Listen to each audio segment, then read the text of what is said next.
Hello and welcome to Book Club. I'm just waiting a little bit to see who trickles in. I know a lot of people tend to trickle in after like their commutes home or things, so I'm just giving it a few minutes.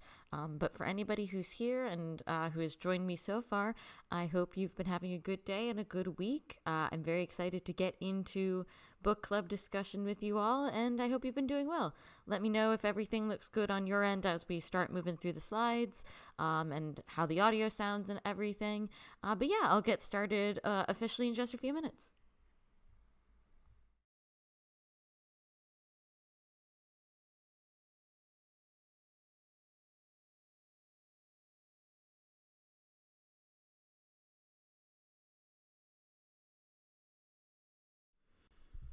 Hello, Don't Feed the Bears. Hello, Metaloop. Good to see you both.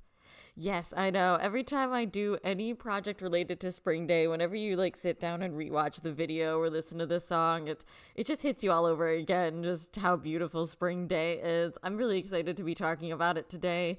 I've talked about it in like videos and stuff before, but I'm really excited to be able to talk about some of its themes and things here on Alive. It's going to be a lot of fun.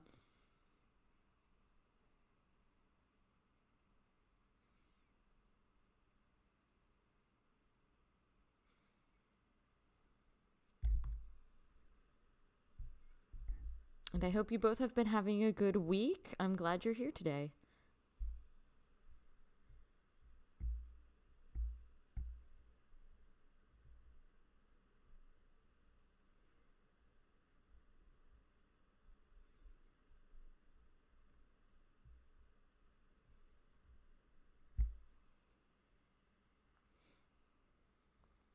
Hi, Sonia. I'm so glad you could be here.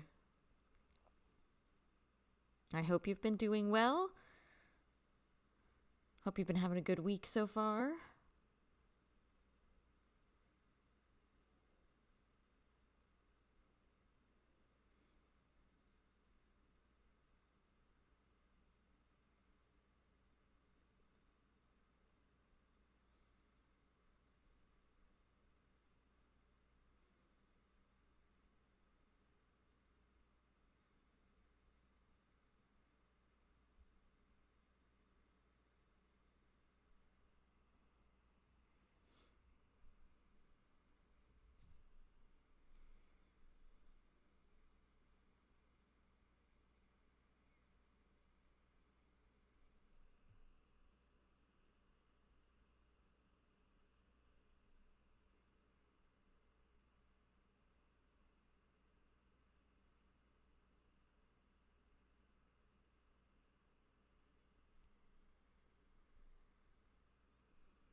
I agree, Sonia. We've been getting lots of good content, lots of fun, little snippets from the concerts, more surprise songs to hurt our feelings. But it's been a lot of fun seeing everything. Metaloop, yeah, it's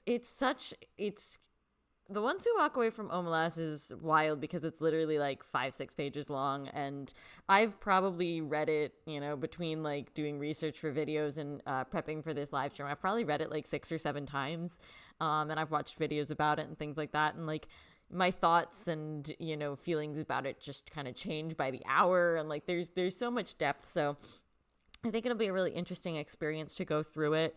And I'm really looking forward to hearing everybody's thoughts about everything. And I'm really excited to kind of, test run book club with everybody and kind of get an idea of what we like and how we want to keep doing book club moving forward. So I'm really excited about that.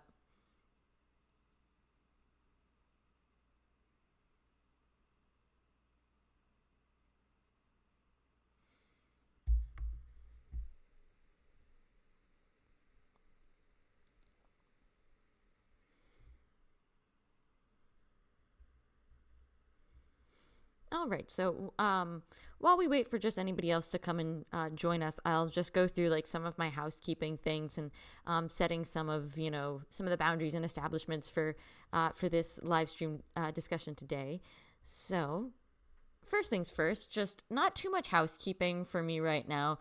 Because I'm still, if you were at my last live stream, I'm still kind of getting into back into the swing of things, like post concert and things like that. So I don't really have any hard and fast deadlines for like, oh, this video I'm working on or this project that I'm working on. So more than anything, it's just going to be a question of when my next live stream is.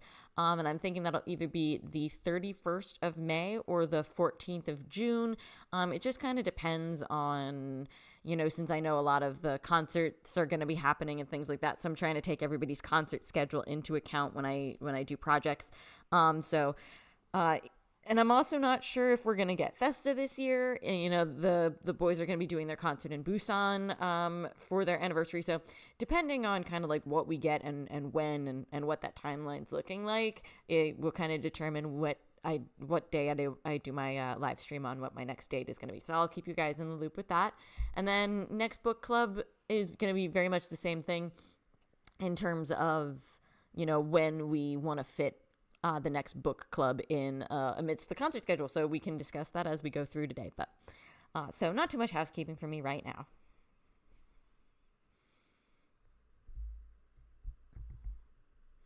And then in terms of today's live stream discussion, I do just want to do a little content warning. Those of us who have read the story know this very well, but if anybody else, who comes into the live maybe isn't as familiar with the story or anything like that, or is watching this on replay and isn't as familiar with the story, The Ones Who Walk Away from Omelas deals with very overtly dark themes. It's a very dark story for how short it is, and it gets into child abuse, neglect, suffering. We're doubtless going to be discussing those themes as we move through the story today. We're going to be talking about how it relates to suffering as a societal concept. So definitely something that you want to be mindful of if you're watching this back later, or if you join the discussion and maybe haven't read Omelas. So just something to keep in mind. Hello, Hitchhiker Hobbit. I'm glad that you made it in time. I knew you'd probably be okay since I would have housekeeping and such in the beginning. So, but I'm glad you're here and I hope you're doing well.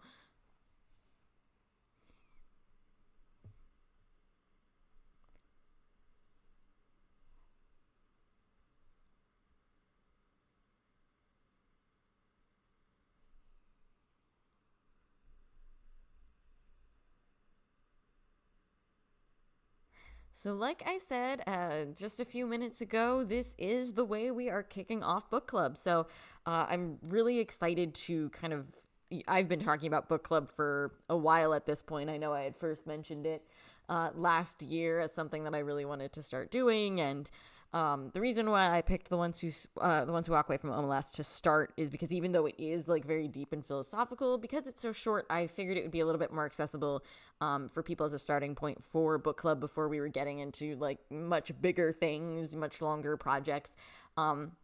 So I thought it would be a great way to kick off book club so that we can sort of experiment with the structure of book club. So we're kind of going to be building this together.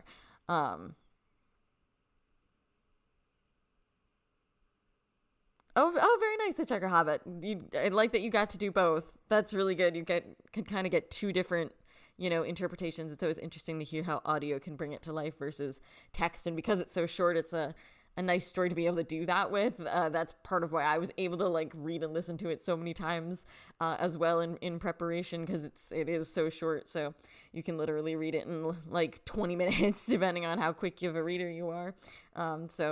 I knew with all of the concerts and things going on, I didn't want to do something that was going to be like too overwhelming to try and get into, and a short story that really packs a punch and gives us lots to discuss felt like the perfect way to kick off book club. So even though the story is dark, I'm definitely not excited for like the substance of what the story discusses, not excited about that, but really excited to hear everybody's thoughts and to sort of start the parameters of book club and see what we have. So in structuring this book club, I will say that I'm taking inspiration from a lot of other creators that I've seen do book club content for other fandoms I'm in. I'm kind of, a lot of times they do it in videos. They don't do it in live streams. So it's definitely different, but I'm trying to kind of use some of their ideas and structures because I think they have a really good way of approaching books in a way that makes it YouTube friendly. So I am borrowing some ideas from other things I've seen around where, content creators discuss books and trying to adapt it to my own. So that's part of how I got the categories on screen right now. The categories as I have them are plot summaries. So that will be summaries of whatever we're reading and touching base on. So that way, if people haven't had a chance to read it or haven't read it in a while, we're refreshing their memory. Then it's going to be the relevance to BTS. So why are we discussing this project? How does it show up in BTS's work? So like, for instance, today, The Ones Who Walk Away from Omelas has relevance to Spring Day, so that's why we're discussing it. And then general analysis, it's going to be a little bit more of like the general analysis of whatever the piece of media is, or general analysis of the piece of BTS related media that it connects to. Then it'll be symbolism and themes. What are the themes of the story? What symbolism is it trying to tell us? Important quotes from the story, theories, and then discussion questions, just like a real book club would have.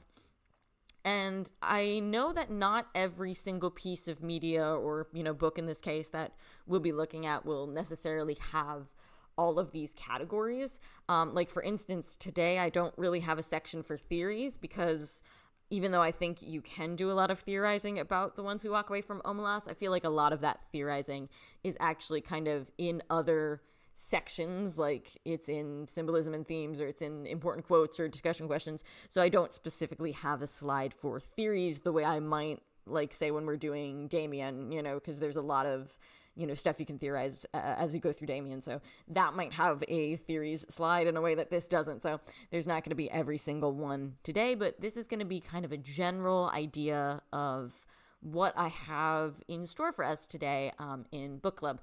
And the other thing that I want to mention too, specifically as we talk about The Ones Who Walk Away from Omelas, is we were discussing a little bit on the Discord server about like how much we want to get into the nitty gritty of certain topics in regards to this story.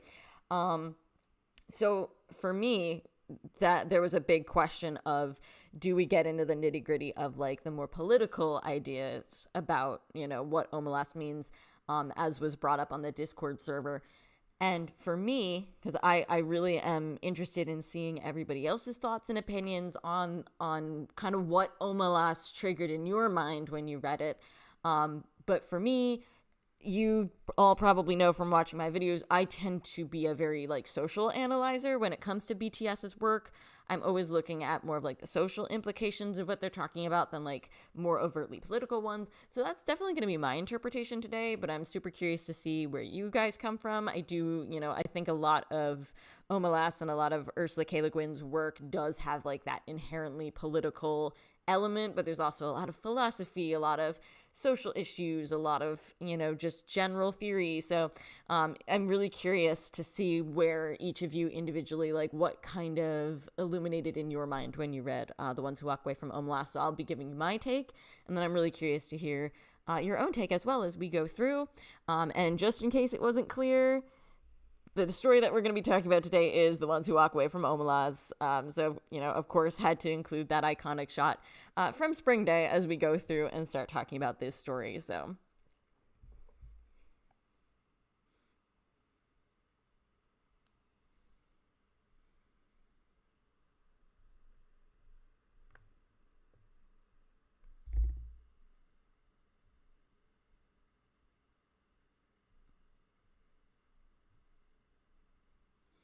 alrighty. So, I'm going to jump right into plot summary.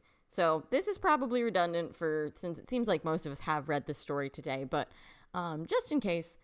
So the story of The Ones Who Walk Away from Omelas begins in the city of Omelas during this celebration ushering in the summer festival. So the narrator of the story goes out of their way to describe not only the beauty of the city, but emphasizes that Omelas is able to achieve complete peace and complete happiness without kings, without warfare, without any type of excessive bureaucracy or control.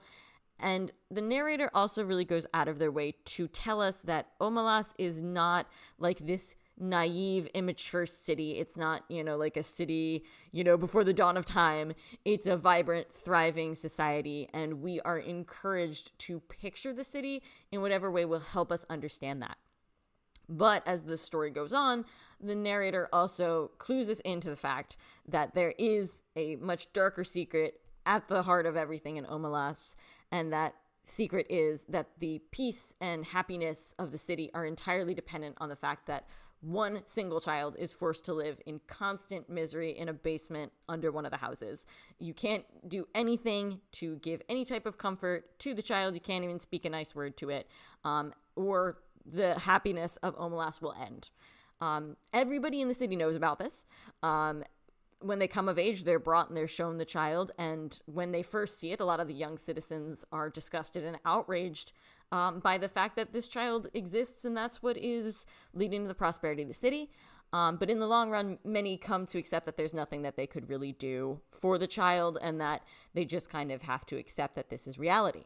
But as the title of the story shows us, there are some citizens who learn of the child's existence and they choose to leave Omelas, and they're never seen again. Nobody knows where they go. Nobody knows what happens to them, and they become known simply as the ones who walk away from Omelas, hence the title of the story. So very short story, very easy to summarize, but there's so much that goes into the ideas behind the story, and so much depth that goes into the idea of staying in Omelas or leaving Omelas.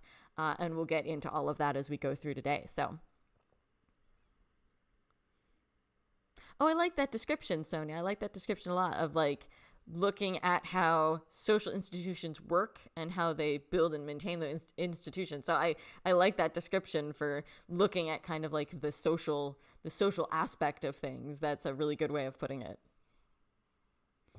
I've been doing some research, and unfortunately, just through time constraints, because there is so much that you can go into. Plus, I didn't want to deviate too much from the ones who walk away from Omelas by like getting into Ursula K. Guin's other work. So I was doing some research and like watching some videos about her, a lot of which included like some elements of her speeches and things like that I'm not even gonna like really be able to get into today. But there's a lot of really interesting things out there about her philosophy and things that show up in other books. I was even saying on Discord, she was very heavily influenced by the ideas of Carl Jung in her fantasy series. And so it's really kind of funny how you have, especially around this time period, because Spring Day came out around the same time as Wings.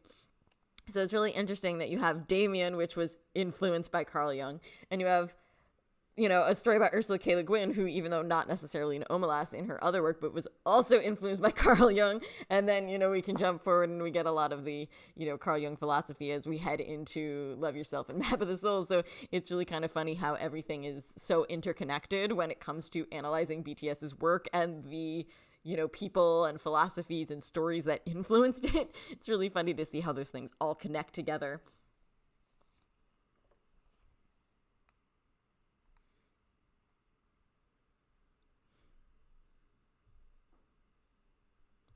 Yeah, it's so crazy that you're already seeing a lot of Mott's symbolism and like Mott's ideals already as early as Wings. And I know when Namjoon did his Wings live broadcast, he was already talking about like the persona, the shadow, and the ego.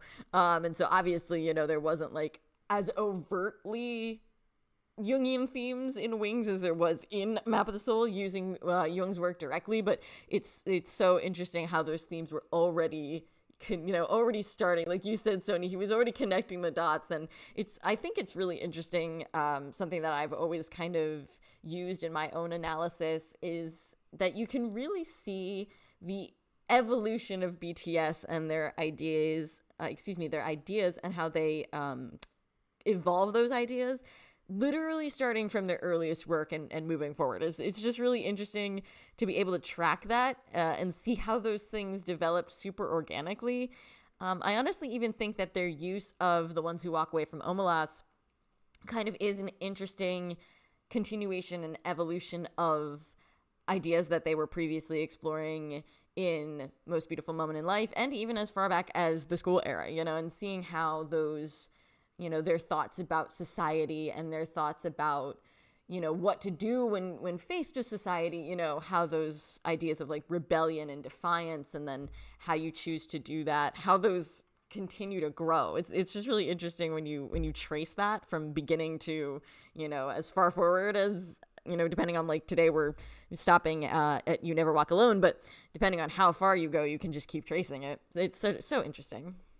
Speaking of which, talking about the, Ones Who Walk Away from Omelas and its relevance to BTS and what we're discussing today, of course, I think most of us know that Omelas shows up visually in Spring Day. So it's heavily used throughout scenes because it is like the name of the motel that they're in the music video. But I think that even more than just showing Omelas as the name of this motel, the themes of the story are really relevant to Spring Day and really relevant to BTS's work as a whole, kind of like we were just saying, the way everything connects and flows. So obviously in the Spring Day music video, the Omelas motel kind of at first seems like a really comforting and cozy place. It's where we see them all together.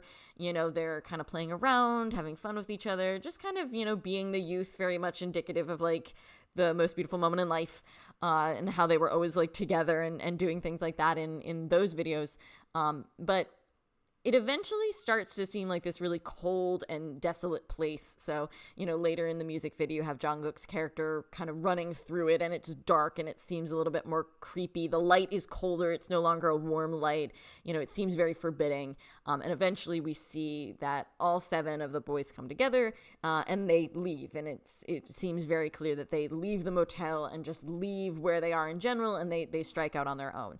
They've left Omelas behind and they've arrived at this new place. And when you combine the visual images of them at the new place where they find the tree and the cherry blossoms start to fall, and you match that with the song's final lines, it very much seems like it's a commentary about arriving at a new place and having hope for a better future, which does kind of resonate with the ending of The Ones Who Walk Away from Omelas. So it's really interesting to kind of see how Omelas really matches what they wanted to say with Spring Day, and it serves as such a good visual theme of the ideas behind Spring Day, of kind of enduring and hoping for a better future eventually. And of course, the song Spring Day is the title track of the little mini album You Never Walk Alone, which a lot of times was attached to the end of Wings. And something I found really interesting is we have their inspiration in The Ones Who Walk Away from Omelas, and it's on an album called You Never Walk Alone. And so it's like we have 2 instances of walking, and I don't know if that was even intentional. I think the album and the song You Never Walk Alone were just called that, and just then Omelas was seen as like a perfect way to represent Spring Day. But it's kind of funny that you have these 2 instances of walking, and I think in a way BTS almost is reinterpreting the idea of leaving Omelas through this, because I'm getting a little bit ahead of myself, but something I found really interesting about the end of The Ones Who Walk Away from Omelas is within a very short amount of time, the story makes it very clear that the people who leave Omelas leave alone. Like, they don't leave in groups. They always leave alone. And the story says it like 2 or 3 times within like a couple of paragraphs, if not like 3 paragraphs. And so I think it's really interesting that the story is saying the people who walk away from Omelas walk away alone. And in Spring Day and in this album, BTS is saying you never walk alone. If you choose to walk away, you will not be alone when you do so. And that was very much the theme of the album. It was supposed to be, this screenshot here is from Big Hit's website describing what the album was. And it very much, the theme of it is comfort and hope. And it's very much saying, if you are part of the suffering people that BTS so often represents in their music, if you consider yourself one of, they say the suffering youth, but I think you can, expand it out and have it be, a lot deeper and more inclusive than just the youth. If you're somebody who is suffering, if you're somebody who is neglected and isolated, this album and these songs are for you, and they are supposed to be hope and consolation. And so it really does feel like BTS is kind of taking your hand and saying, we will walk together. And I think that's really, really interesting that, kind of, it's almost a bit of a change from The Ones Who Walk Away from Omelas through the way BTS chooses to do their philosophy.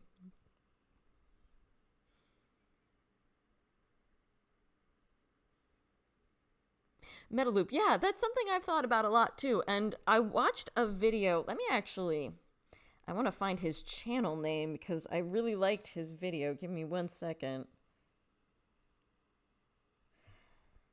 The channel is called Merlin, and I actually just find his video, if you just if you just search like The Ones Who Walk Away from Omelas on YouTube, his video is called The Horror of Utopia, The Ones Who Walk Away from Omelas, and it's just like a really short video, and I thought his interpretation was really interesting because he says that you can almost interpret a lot of the themes in Omelas as being like, we as humans struggle so much with imagining a utopia that Omelas having this dark secret kind of almost feels like inevitable.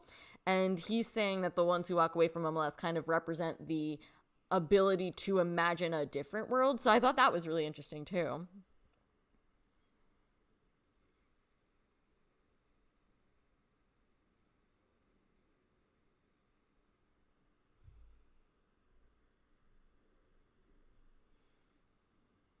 Yeah, Sonia, you're so right. I love that BTS always does that. It's not just their journey, it's our journey, it's all of us collectively, and they, the idea of you never walk alone is very sweet. And I love the lyrics of that. I love it's, you never walk alone, I never walk alone, and so when it's them singing it to us or us singing it with them, it works both ways. We're saying to them, you never walk alone, and they're saying to us that we never walk alone. And, it has this beautiful idea of, and I'll actually jump down to symbolism and themes here, because I think that they really, a lot of the theme of Spring Day and a lot of the theme of BTS's work is that, like, the power of compassion, and I just think that really traces itself through a lot of BTS's early work, and even up through much later, is the idea of, sometimes the most revolutionary thing you can do is the idea of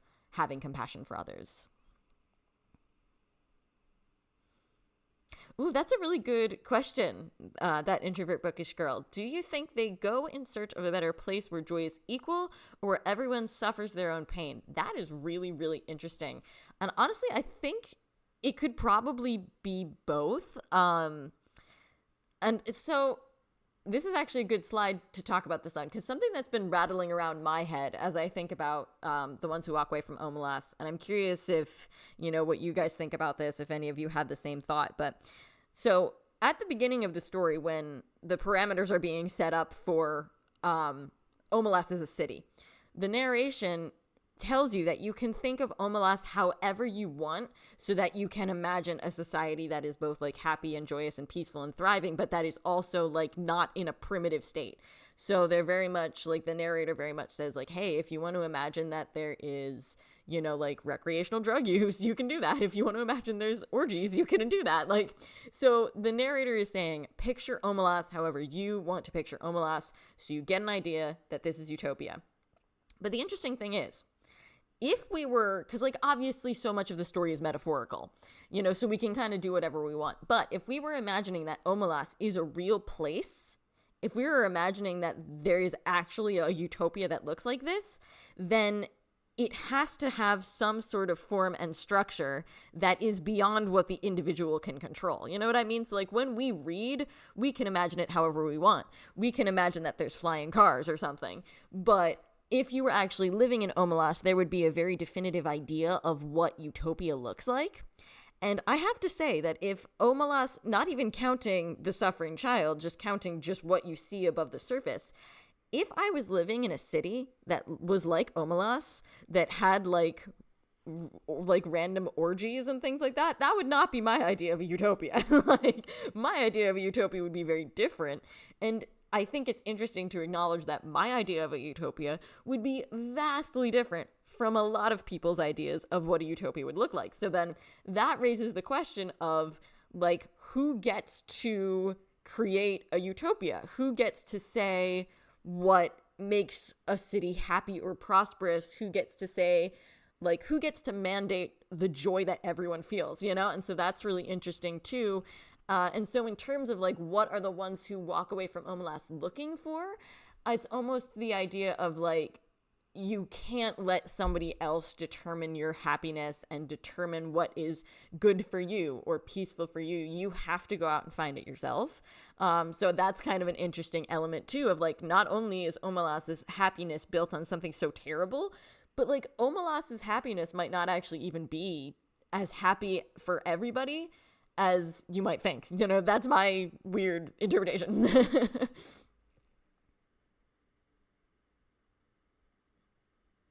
Yeah, don't feed the bears.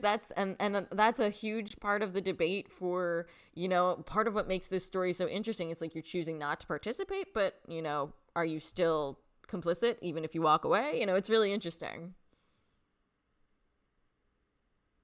Yeah, Sonia, that's true too. It's kind of like that interpretation is of utopia is also very much a product of its time. It's something that we see a lot in other early science fiction. You know, I think of, I don't know if any of you have read like Brave New World or Stranger in a Strange Land, and it's really interesting to me how certain topics can be used to both create a utopia and a dystopia. And I just think it's really interesting because it shows how easily that line is blurred.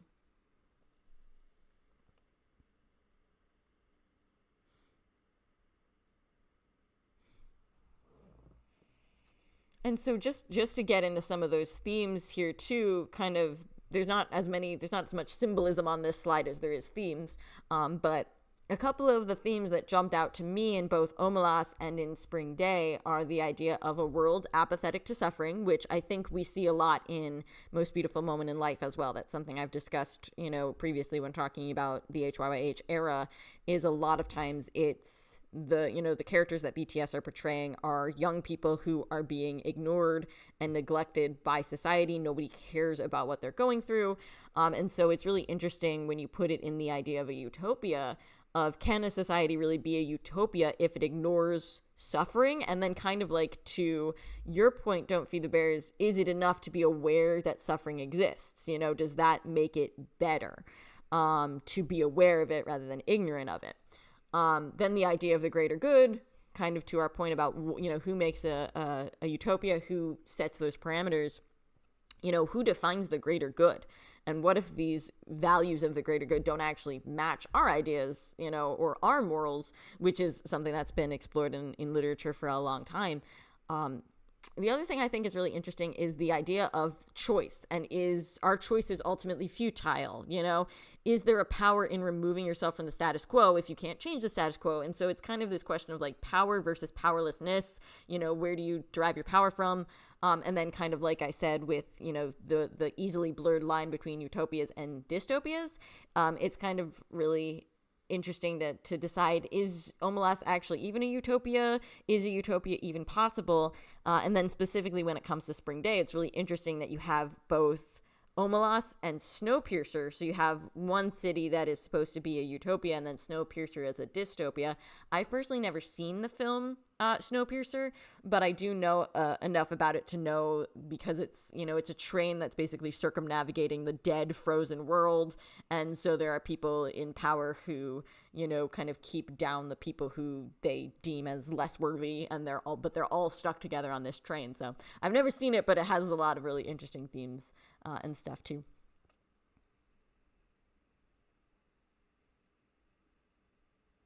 Yeah, meta loop. It's always really interesting because Omelas is so metaphorical. You know, it's obviously a metaphor for like society as a whole. None of us live in Omelas, and yet all of us live in Omelas, and so it's kind of really interesting to figure that out. And you know, I think the story invites us to say, okay, imagine your perfect utopia. Would you walk away from that? You know, so that's really interesting too. And I like that description, don't feed the bears. Powerlessness negates justice. I really like that.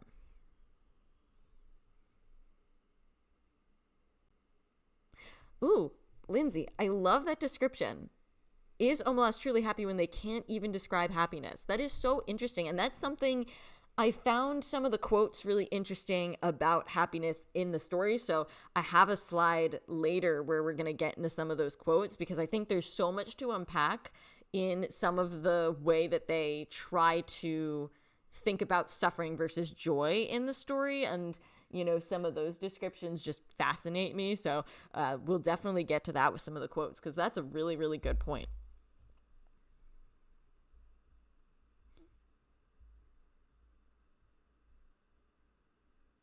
So to build off some of those themes, I wanted to jump into some of my thoughts. I have sort of two sections of analysis here. One is about the story, one is about Spring Day, and I think that, those things, they kind of link up. They kind of both sit at the same table. So I included them both on the same slide, but I'll go through the story and then Spring Day. So my analysis of the story, the first thing on there is, I think there is no one single correct answer to the Omelas dilemma, kind of like we're just discussing here right now in the chat. Something that we were discussing on Discord, something that you'll see in a lot of like videos about the ones who walk away from Omelas, is that essentially Omelas, the ones who walk away from Omelas as a story, is kind of a way of expanding and reworking the idea of the trolley problem.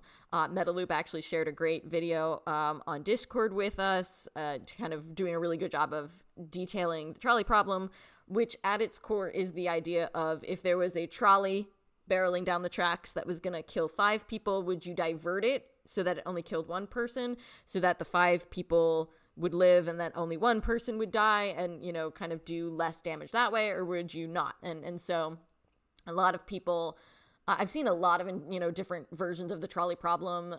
In that video, they even talk about how a lot of people do say, oh, well, it would be better if only 1 person died rather than 5. But then they change their mind if you add in the caveat of, like, what if you had to push that person in front of the trolley to stop it? Then people are less likely to do that, because now it becomes more of an action-based thing. And then I've also seen versions of the trolley problem that sort of say, what if that 1 person was somebody you loved and cared about, and would that change your answer? And so, there's a lot of different variations on this, and the ones who walk away from Omelas takes it out of kind of that, impartial, very sort of sterile and factory perfect idea of the trolley problem, and make it a little bit more complicated by having it be, this idea of like the scapegoated child, which, Ursula K. Guin talked about having gotten from other like philosophies and writers and things like that. So, very much a theme that's been explored for a long time. And for that reason, I think it has so many different interpretations of what's, the way you would handle it. Oh, that's really interesting, Sonia, that in Snowpiercer, it's children who work in, like, the bowels of the train and keep things running. I can definitely see why, and I know that Snowpiercer is a Korean director. It's Bong Joon-ho, who also did Parasite, so it has, like, that Korean connection, so I can definitely see why the boys would want to use that imagery in Spring Day, so they have very much this side-by-side thing of the youth in Snowpiercer and the youth in the ones who walk away from Omelas, and kind of very much fits not only the theme of what they wanted to do with You Never Walk Alone, but the themes that they were already exploring. Makes a lot of sense.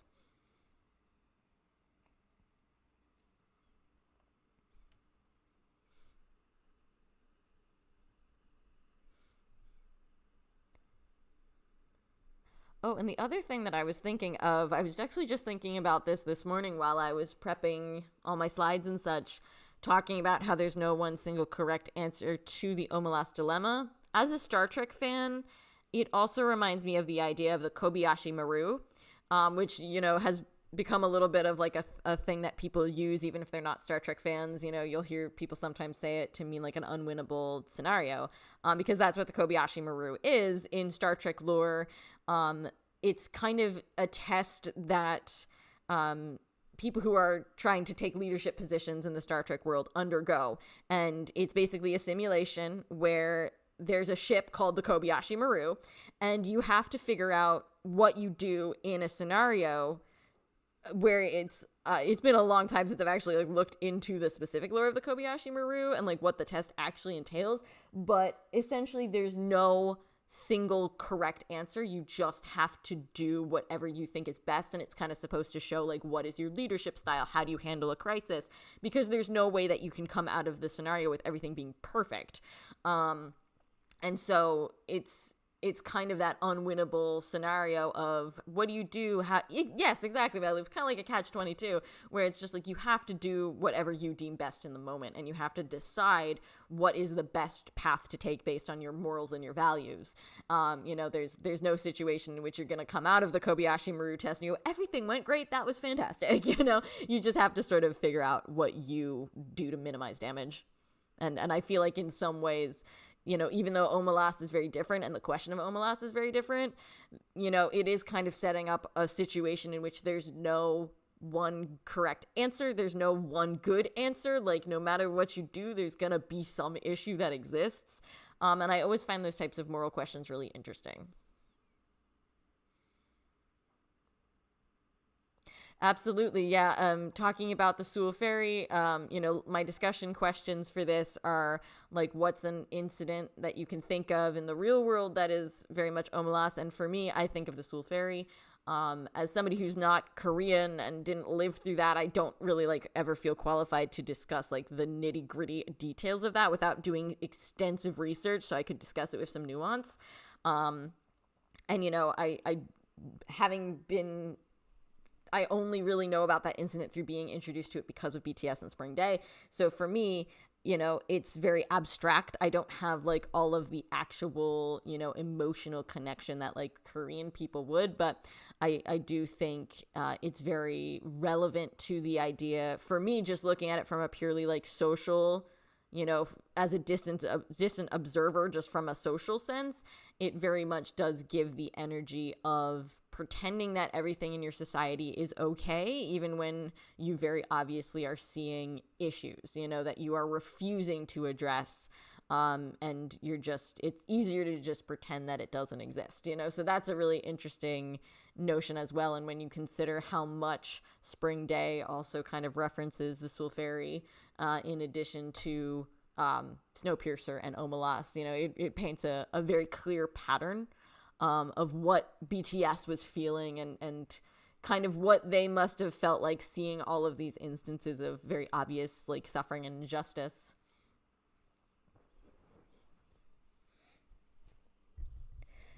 So the other point that I was thinking of in my analysis was the idea of the fall of Omelas, because something that I've seen a lot too is there has definitely been other writers over the years that have written things as sort of an answer to the ones who walk away from Omelas. There are writers who have written from the standpoint of, rather than stay and be, living your happy life or leaving, what if you stayed and tried to fight the system? I've seen a lot of that. And I think a lot of that tends to believe, because it's really interesting. The story makes it very, very clear that if you were even nice to the child, that the happiness of Omelas would like literally fall apart that very day. And I really am interested personally in my interpretation of what would that actually look like. Would that look like the entire city just like fell into ruin and chaos? Or would that look like it maybe just became a normal average city? I'm really interested in that idea, because in a way it's kind of like just being aware that the suffering child is there does kind of mean that Omelas loses a lot of that essentially utopic notion. That's always something that now you are aware of and that you think about. And I almost imagine, rather than Omelas going on forever or Omelas falling and crumbling immediately because somebody breaks the system, there's almost like this more interesting idea, and it kind of leads to my next bullet point there too, of like we were saying earlier, the story kind of challenging us to rethink our ideas of a utopia. I can almost just see a scenario where just more and more people continually leave the city because that idea of that being what utopia is just loses its luster, and eventually just the system stops, and that's obviously a very optimistic idea because we do not see anything even remotely like that in our actual current day-to-day life. We see a lot of systems that are perpetually held up, and more and more people who choose to ignore the suffering of others. So the idea of Omelas just basically grinding to a halt is very optimistic, almost like childlike in its way. But you do kind of wonder. What I like about The Ones Who Walk Away from Omelas is it really easily codifies and portrays like what a lot of us experience in life, but don't really have a way to like accurately describe to people. And I think if more people stopped and realized those things, the most revolutionary thing that they could do is actually have compassion for one another in those situations. And so even if you can't change the whole society and make it so that the Omelas in real life come to a grinding halt, it is interesting to think that by making people see and experience compassion, like that also makes, societal change.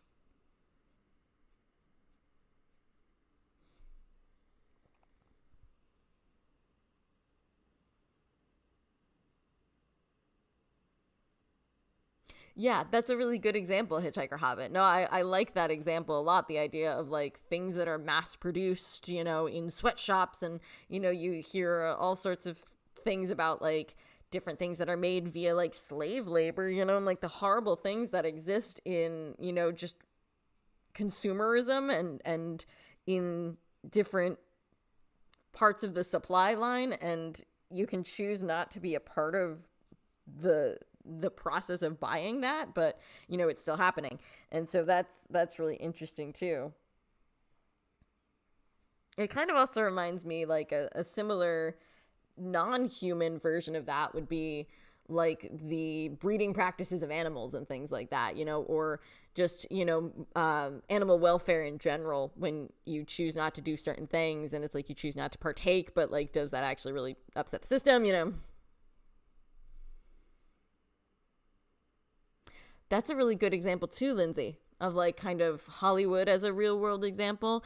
That's really interesting. And I've seen a lot of people, I found this one very interesting. I saw this one years ago, and it was kind of funny to see just like a very casual mention of Omelas, where just like out in the real world was, a couple years ago. This was probably even like the last, not the most recent Olympics, but the previous Olympics.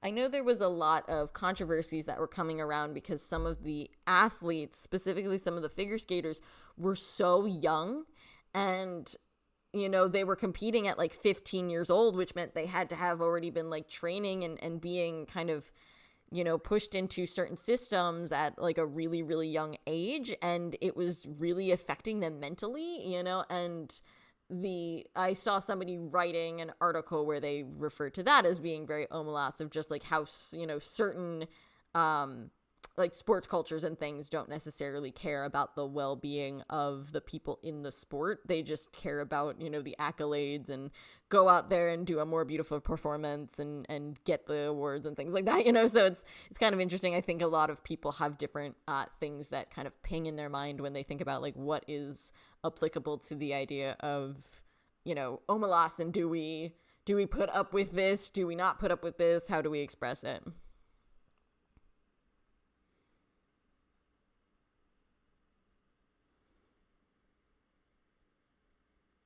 Yeah, don't be the bears. Very good use of that. Very good use of that quote and idea.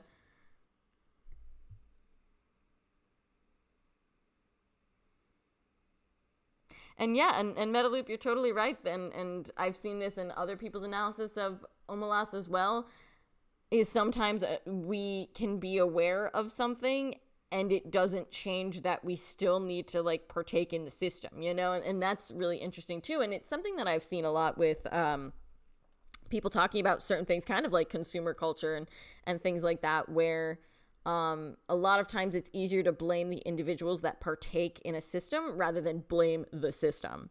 And, so that's really interesting too, that I feel like people always tend to look at the people on their own level rather than look higher and realize that maybe the issues are deeper and they're, they go further down and that they're more complex.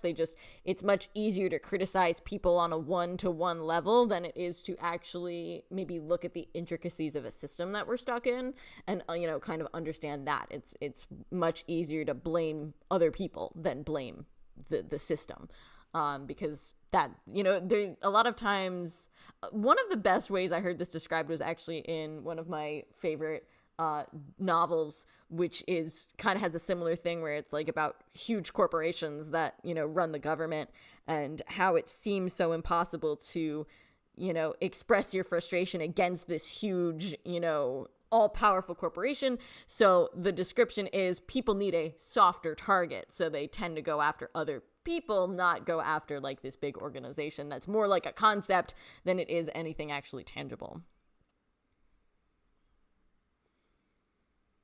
Yeah, and Sonia, that was we started to have that discussion a little bit on Discord as well, of kind of, even the idol system could, be seen as something like that. It's very interesting to kind of, because like everybody has their own different like case by case basis, and we've definitely seen some like really horrible instances of the way idol groups are treated and things like that, and kind of like with sports, there are plenty of people who can have like a perfectly okay version of that, and then some people who have terrible versions of it, and the good cases don't automatically negate the bad cases, which again is very much Omelas too.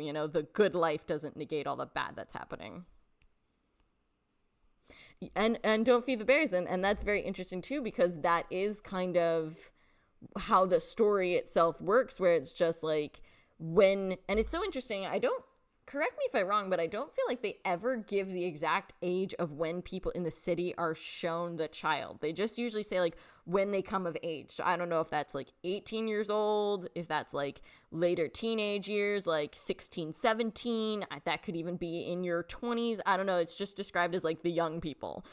So that's really interesting that eventually when you do hit presumably adolescence and adulthood, you are shown the child. And it is a good metaphor for how in our own lives, when we're children, everything just kind of seems, very like bright and happy and optimistic. And then as you do get into your adult years, that's when you start to become aware of the suffering around you, and aware that, life isn't kind of as nice and sunshiny as it seems when you're young.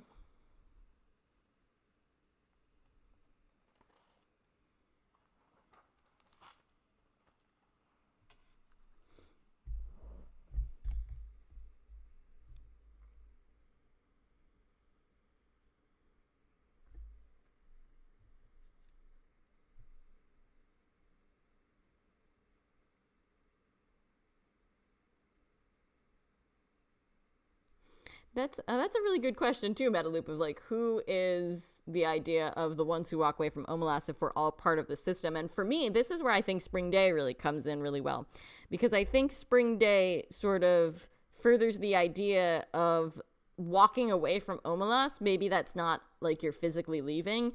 It's maybe more of how you choose to interact with the people around you and how you choose to live your life.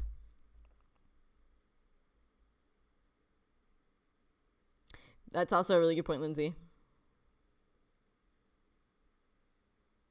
That's true too, Hitchhiker Hobbit. Everybody knows, but not everybody sees it. They're all told, but and that's something that I found really interesting too, that I thought probably spoke a lot to BTS when they did Spring Day, is that people of all ages choose to leave Omelas, but the story really, really goes to emphasize how much it affects the young people who see it, which, I think makes sense, because it's like they're the ones who are closest in age to the child. But I think on a more metaphorical level, it also sort of like Don't Feed the Bears was saying, kind of like, when you are young, Omelas almost as an idea kind of shows how like the trajectory of some people's lives work. So it's like when you're young and you have that desire to change the world and do good in the world, those people are the ones who feel like the most rage. And then for some people, maybe it mellows out as they get a little bit older and they settle into their life, and they kind of, maybe realize, oh, maybe I need to do this, that, and the other thing. But, for some people that rage kind of stays there. It's really interesting.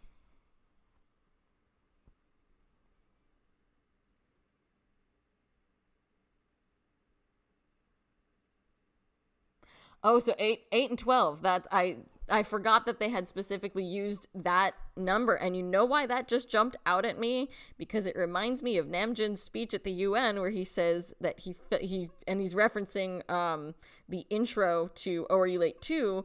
where he says he felt that his heart stopped when he was maybe 9 or 10, which is right in between that age range of when they would say to the children of Omelas, hey, there's a reason why the city's so happy, and I just find that really interesting, because when Namjoon says that, he's talking about how that was the first time he started to realize that, other people viewed him differently than maybe he viewed himself. And started to kind of change his personality to fit that. But it's really interesting that we're looking at that period of time as like this really influential time period in which people's perceptions of reality start to change.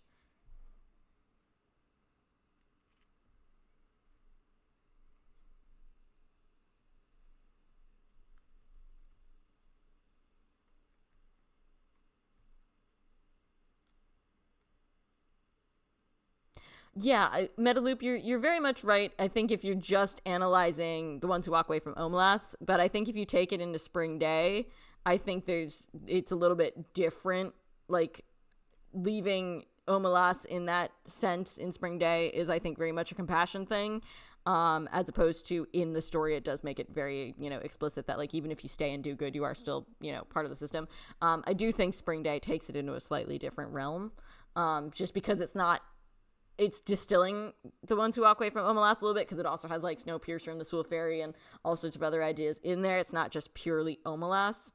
Just talking of the story, yes, I do think there is still, even if you're doing good, you're still part of the system in the story.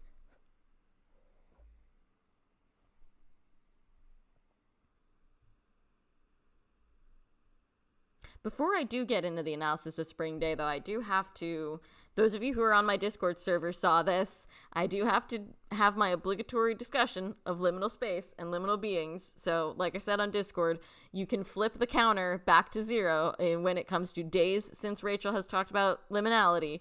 Go ahead and flip that counter back to 0, because I want to talk about liminality. Because the ones who walk away from Omelas are inherently liminal beings, and leaving Omelas is kind of liminality. And liminal space, if you are familiar with my channel or my analysis, you've probably heard me talk about it before. I have a whole video where I discuss BTS's use of liminal space, and Spring Day is a huge part of that, and how they use so many, like, liminal images just even in the Omelas motel is in of itself like a liminal image in Spring Day. So so much of liminality is about being in between. And I think it's really interesting that, like, I think Spring Day shows that walking away from your previous life is sort of becoming a liminal being and being in a state of liminality, because it's all about wandering. You're trying to regain equilibrium, and it's really interesting that kind of the way they use that idea in Spring Day is supposed to be comforting. It's supposed to be like, hey, if you can be in that in-between state, you can be experiencing that discomfort, but you're not alone, we're with you. And so it's really interesting to me that youth is very liminal. We have the young people of Omelas, we have the young youth connection for Spring Day, and You Never Walk Alone. There's a lot of liminality just inherently baked into the concept of these are the youth who choose to do this. And there's a loss of innocence because it's the youth, and that in and of itself is very liminal. You're moving out of your childhood and into your adulthood, but you're still kind of trapped in between. So there's a lot of really interesting liminal elements with the ones who walk away from Omelas, both as a story and both the actual physical concept of the people who walk away.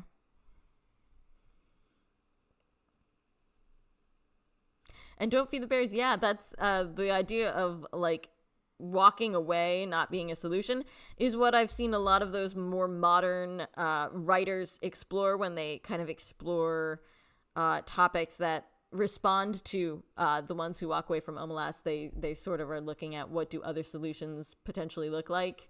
And what's really interesting is it doesn't seem like those writers come to a definitive answer either. They just kind of are adding their own interpretation of what if it was like this instead, and it's still difficult to actually get to a solution. So a lot of really interesting analysis all sort of stems out of this, more expanded trolley problem idea of just like, it's the trolley problem can continually expand to have all these different scenarios and interpretations. And it's really interesting because you can never really get to the bottom of either solution or any solution in the trolley problem. It's all too complex. It's all too philosophical.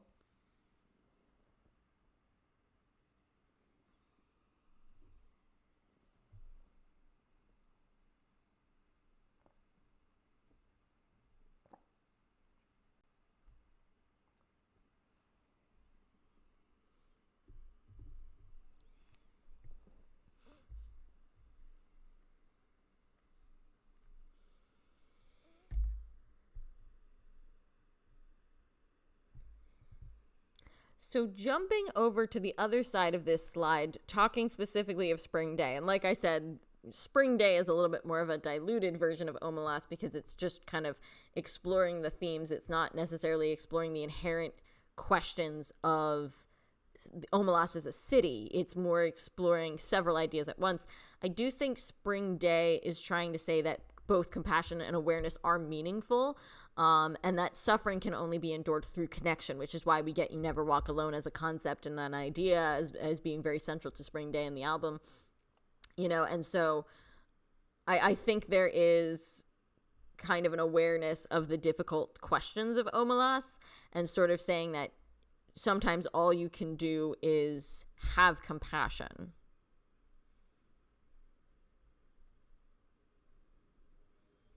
Yeah, Metaloop. That's really interesting too, especially when you consider that Spring Day comes off of the back of Wings, which I think has a lot of that sort of, theological symbolism, which I know I've discussed previously in like my Wings live stream that I did back in October.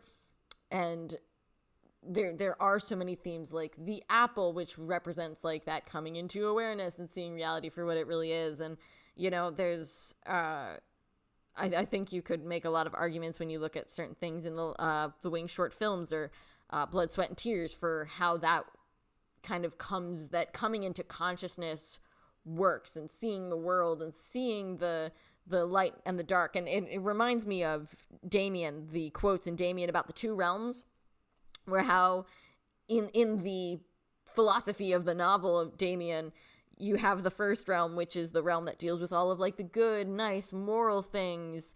And that is the quote that I believe that's in the beginning of the Lie short film about the two realms. And then I think the good realm is in the beginning of Lie, and then like the quote bad realm is at the beginning of Reflection. I have all the quotes written down because, of course, let me see if I can find where I have them all in my myriad of notes. There they are. Okay, so it actually, the first mention of the realms, and I know I'm getting slightly, it's still book club adjacent because it's Damien, even though I'm getting slightly off topic from The Ones Who Walk Away from Omelas, but I think it's relevant. So the idea about the two realms, it starts in Begin, then it goes in Lie, and then it goes in Reflection. So the quote in Begin is, "The realms of day and night, two different worlds coming from two opposite poles, mingled during this time." And then Lie says, "My parents' house made up one realm. This realm was familiar to me in almost every way. Mother and father, love and strictness, model behavior, and school." And then the one in Reflection is, "The other realm, however, overlapping half our house, was completely different.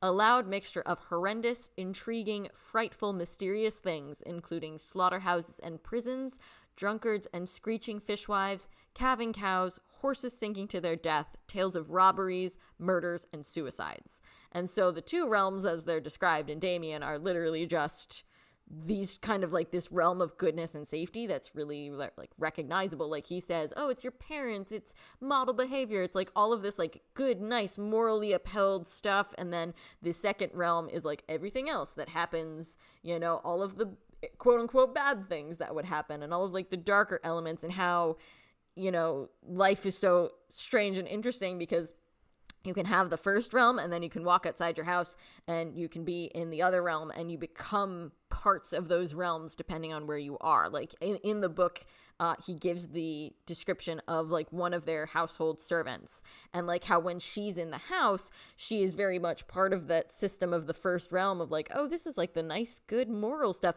But then like when she leaves and goes back to her own house, which is, in a more rough section of town, she becomes part of that second realm. So it's kind of like an interesting thought of how those things can change.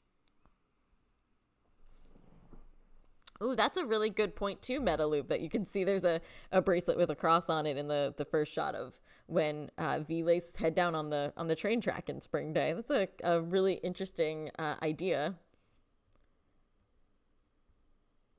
Yeah, the whole idea of Abraxas and good and evil, going back to the things in Damien. And it's really interesting when you consider that Ursula K. Le Guin, like I said, that was more in her fantasy series that she was influenced by Carl Jung, not so much in Omelas, but it is really interesting to think that at some point in her career, she was influenced by those ideas. And, kind of, I was watching a really interesting video.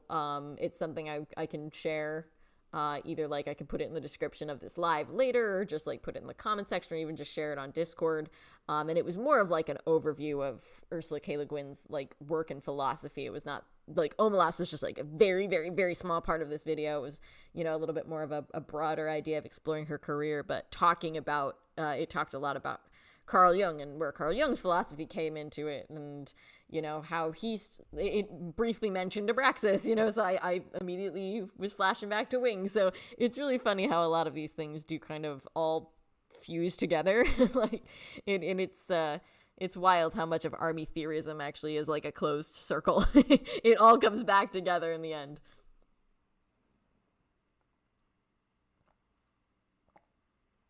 But the idea specifically about like good and evil going hand in hand, we'll actually get to that in the next slide when we talk about important quotes. So just to quickly go through the rest of this slide so we can jump down into those quotes, talking about Han, because we've something I've talked about previously in regards to Spring Day is the emotion of Han, which is that very Korean combination of like sorrow, anger, pain, hope, nostalgia, a sense of injustice, you know, yearning for that better future.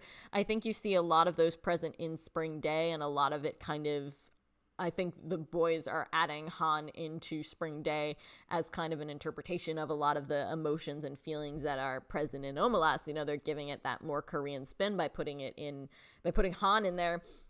And I think you could look at The Ones Who Walk Away from Omelas and sort of plot the emotions of Han onto it, because the young people who see the child in Omelas are described as feeling anger and sorrow, you know, and that sense of injustice. I think you could say that nostalgia exists for, you know, kind of yearning for the time before you knew that that's what the city was built on, you know, things like that. And then you could even say that potentially, depending on how you choose to interpret the act of leaving Omelas, you could see that as hope, you could see that as pain, you could see that as part of the injustice. I think that it's really interesting to look at Omelas with the idea of Han in mind as you think of like Spring Day in relation to it. It's really interesting.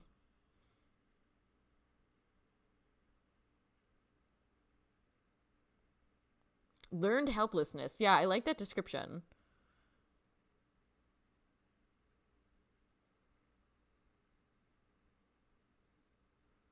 Yeah, that's a really good description, Lindsay, that the reasons were explained to the people, but were not, you know, it wasn't really explained to us. And that's something that I find interesting as well. You know, I had mentioned Star Trek earlier, talking about the Kobayashi Maru, but there is an episode of Star Trek, the currently running Star Trek series, Strange New Worlds, and the episode is called Lift Us Where Suffering Cannot Reach, and it is pretty much The Ones Who Walk Away from Omelas. It's very heavily inspired by the story, and it's almost identical in terms of the ideas of a society is beautiful and prosperous and peaceful because of the sacrifice of one single child, but like the child is sort of prepped for this, almost like it's like an important role, like, and they're called the first servant, and it kind of expands on the idea, because like Omelas is very, you know, vague about why this child, why does that make Omelas happy, whereas like the episode of Star Trek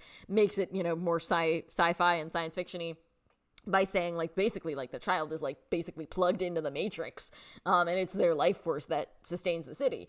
And so it raises the same philosophical questions about like, you know, doing this for the good of the society and how terrible it is. And, you know, it's really very interesting. Yeah, you're so right, Sonia. Han being part of Ararang the folk song, you know, and so it is really interesting how a lot of these themes come back around, which is part of why I think it's so interesting to analyze them, because it's like once you've analyzed a theme and you've seen where it started, you can see how it continues to blossom. Even the last point that I have here on this slide, where the idea of being true to oneself, and like you could be risking your own happiness, you could be risking your own safety, but as long as you are true to your own personal belief, you know, in this case, leaving Omelas, you know, that's the most important part. And that, I think, that idea catapults us right into the Love Yourself era.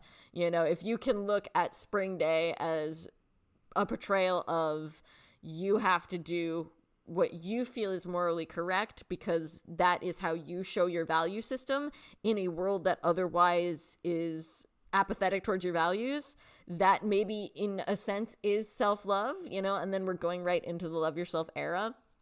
And I'm somebody who personally has always believed that self-love, especially the way BTS portrays self-love, is inherently revolutionary, and it's very much trailblazing, you know. And so in that sense, self-love could also be like, you know, could kind of have that same sense as walking away from Omelas. Something that I also thought about while putting together these slides and thinking about these topics is probably unintentionally so, but when I was really thinking about it, Spring Day was reminding me a little bit of the music video for On, because in some of my interpretation for the music video for On, I think you can interpret that video as you arrive in a new place and you find it hostile, and what do you do and how do you function within that place? And, you know, there, you know, I did a whole video on my analysis on the On music video, but it's kind of interesting when you look at it through that lens. It almost feels like a continuation of Spring Day in a strange way. It kind of has some of the same themes and ideas about, like, you know, hope for a better future and where you go to try and, you know, finally find belonging and equilibrium again. It's so interesting if you know, you can draw endless connections.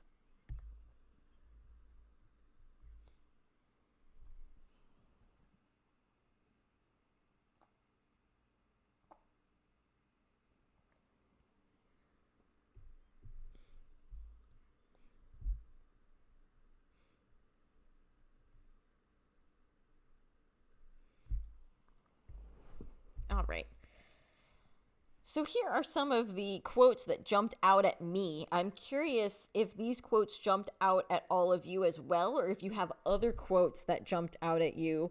And if you do, it's okay if you don't like have an exact, you know, word for word version of it. If you just say, oh, this part kind of jumped out at me, or I vaguely remember the quote. I'm very curious to hear what things jumped out at you. These are the ones that jumped out at me that I thought really yielded some interesting analysis. And that first one is the one that I mentioned earlier about kind of the happiness of the city and the way it's really, that's a very complicated thing. So the quote is, "The trouble is that we have a bad habit, encouraged by pedants and sophisticates, of considering happiness as something rather stupid. Only pain is intellectual, only evil interesting. This is the treason of the artist, a refusal to admit the banality of evil and the terrible boredom of pain." And I think that quote is really interesting, not only because it's kind of early on saying, like, why don't you believe that Omelas is such a happy city? Why do you think that there has to be, you know, this dark secret? But the thing is, there is a dark secret. So this quote becomes really interesting when you consider that all of the story of the ones who walk away from Omelas legitimately is about the pain underneath all the happiness, you know? So I just think there's kind of almost like an interesting double meaning here where the story is sort of prepping you to think that you should not be imagining Omelas as evil, but then it pulls this bait and switch by showing you that there is this evil, dark, painful secret at the core of Omelas.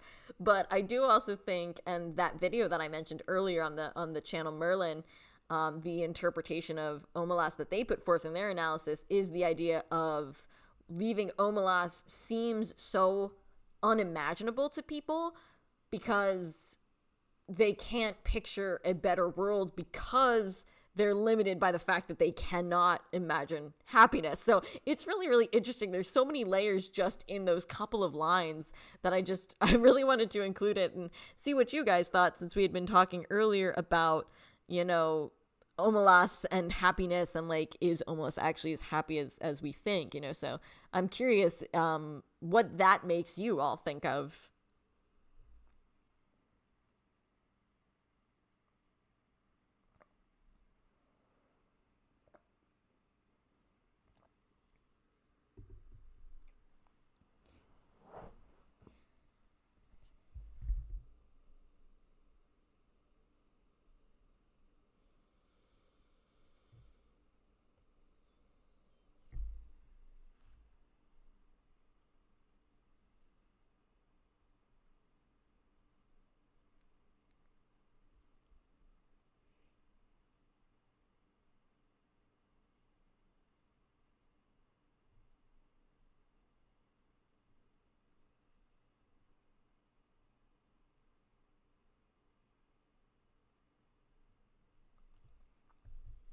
Wow, I can't believe we've actually been on live for over an hour already. The time has just been flying by. I just checked the clock now.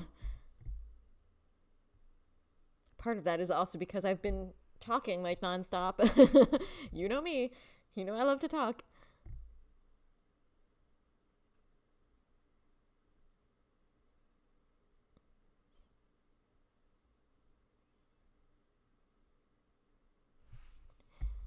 The next two quotes as well, I'd actually like to read those as a block, even though they're separate quotes. Because I think it also kind of goes to like the discussion of happiness. There's a discussion of freedom here. So I'm going to read these two quotes as a block, even though they're technically separate. So this is about what happens when young people are shown the child in Omelas. So no matter how well the matter is explained to them, these young spectators are always shocked and sickened at the sight. They feel disgust, which they had thought themselves superior to. They feel anger, outrage, impotence, despite the explanations. And then this kind of goes back to what we were saying earlier about how, like, the happiness is kind of, you know, inherently complicit with the child being there. So, yet it is their tears and angers, the trying of their generosity and the acceptance of their helplessness, which are perhaps the true source of the splendor of their lives. Theirs is no vapid, irresponsible happiness. They know that they, like the child, are not free. So that connects back to that idea of Omelas' happiness and where it comes from and kind of what it means to the people. And I just thought that was really interesting. I'm really struck by they know that they, like the child, are not free. It was just like such an interesting line to unpack. Yeah, Sonia, very much so. The idea of keeping the status quo unchecked because it's just, you don't want anything that's going to interfere with your day-to-day life. And that's where the question of Omelas becomes really, really interesting. And then the final quote, of course, is the last quote, the quote that ends the story about the people who leave the city, which is honestly the passages describing how the people leave the city are so beautiful, but this is just the final lines. The place they go towards is a place even less imaginable to most of us than the city of happiness. I cannot describe it at all. It is possible that it does not exist, but they seem to know where they are going, the ones who walk away from Omelas. And I had to include that picture from the end of Spring Day as well, because I think that really cements kind of the notion of the people who leave, of just like, what are they looking towards? And if we bring it back to Spring Day, it's, the end of Spring Day is very much about that hope as well, of just the continual hope. Wait a little bit longer. Please stay at that place a little longer. I will come and find you, and, together we will be happy again. And I think that's, part of why Spring Day is, as I did in my video where I talked about why Spring Day endures. I feel like that's part of why Spring Day endures, why so many people consider it the best BTS song, because it does have that eternal emotion of just, continually hoping for something better. Right? Hitchhiker Hobbit. Yeah, those lines, the final lines of the story, there's just so much to unpack, like, and it's wild. I mean, I'm a writer myself, and I know that I could live to be about 1,000 years old, and I will never be as good as Ursula K. Le Guin, because oh my goodness. That's really interesting too, Sonia, because I always think of the ones who walk away from Omelas are experiencing liminality in their leaving because they're in between. The story specifically says they don't know if those people ever arrive somewhere. They might be wandering forever. But so it's interesting though to think of Omelas itself as a liminal space too. Hi, Javine. Welcome. I'm glad you could join us. I hope you've been doing well. It's good to see you. The other thing that I find interesting too when talking about the idea of leaving Omelas is there are clearly other places where people live, because at the beginning of the story they talk about people arriving, and like the narrator says they like to believe that the train station in Omelas is this beautiful building, and so it's like you can come and go from Omelas and go to other places. So the idea of like the people who walk away from Omelas, it doesn't say they go specifically to another city or they go to another place. So that's really interesting too. It's like, are the other places around Omelas also terrible? There's a lot of interesting things. Yeah, I feel you, Hitchhiker Hobbit. I agree. It's like, I need more than 10 pages because it's like, the way this is presented obviously is such a philosophical exercise, so it's short and to the point, but it's just like, wow, there are so many questions that you could have and so many things that you could discuss that it's just like, oh man, I don't even feel like I think you could write 10 novels about Omelas and it wouldn't be enough.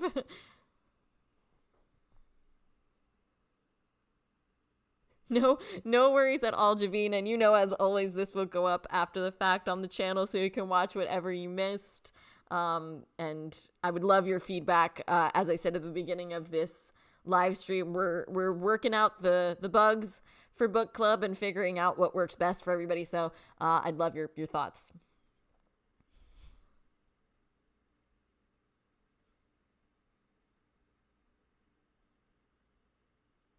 Yeah, Lindsay. And it's really interesting because something that really struck me in the story is that they explicitly say that Omelas isn't a city that feels guilt. And I feel that's really interesting.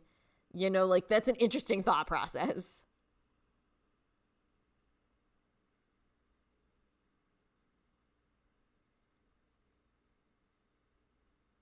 And that's another interesting. Your brain is broken. I really hope I got it, but no, I get what you're saying too. It's really interesting to know, like, because the story is so philosophical and therefore like purposefully vague. You never really find out the people who come and visit Omelas. Do they know about Omelas' secret? Do they not?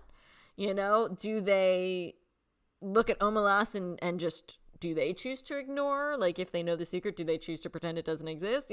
It's so interesting to me to know that there are other people who live in the world of Omelas, even if they don't live in the city, and I feel like that was such an interesting choice because it could have been described as Omelas is really isolated. I mean, they could have described Omelas as being on another planet or on an island or in the middle of nowhere, and it's just this beautiful, isolated city that never has contact with anybody else. But the narrator explicitly says that people arrive on a train station and that Omelas would have a nice train station, which implies that this is a regular thing, So it's really interesting to me that there's this other element of it's like, it's not like Omelas is isolated, And I just think that's really fascinating too, of just like, how does the rest of the world feel about Omelas in this particular world and society? It's so interesting. There's so many layers.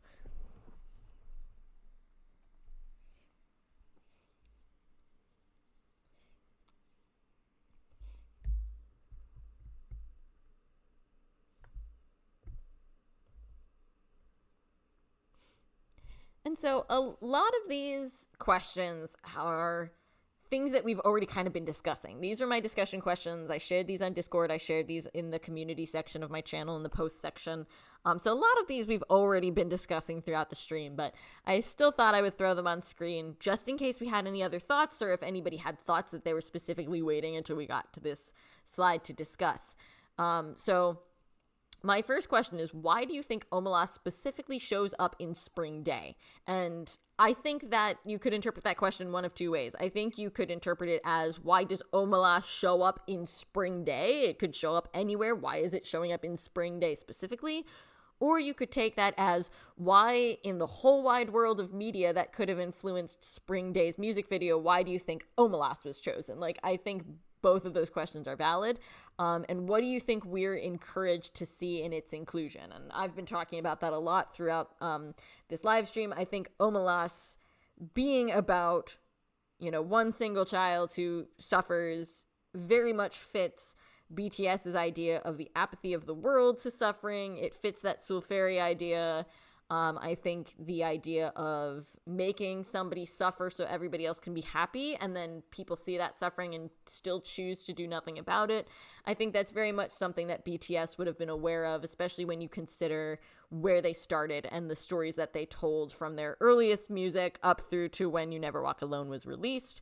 I think that idea really would have torn at them. And I don't necessarily know who chose Omelas, It could have been Petey Bang, it could have been Big Hit, it could have been Lupin's the music video director, it could have been anybody who said, Omelas is going to be perfect for you guys, but it does fit so well with other themes that they had explored previously and that they would be exploring in future, that I think on some level they were probably aware of it as well. I don't think that they went into that video and had no idea what it was. I think it speaks to BTS as a whole and their sort of social awareness that this became part of Spring Day. And I think Spring Day, of course, is the logical choice for where Omelas would show up, if you ask me. Because again, that idea of hope for a better future, and, that fits the ones who walk away from Omelas so much.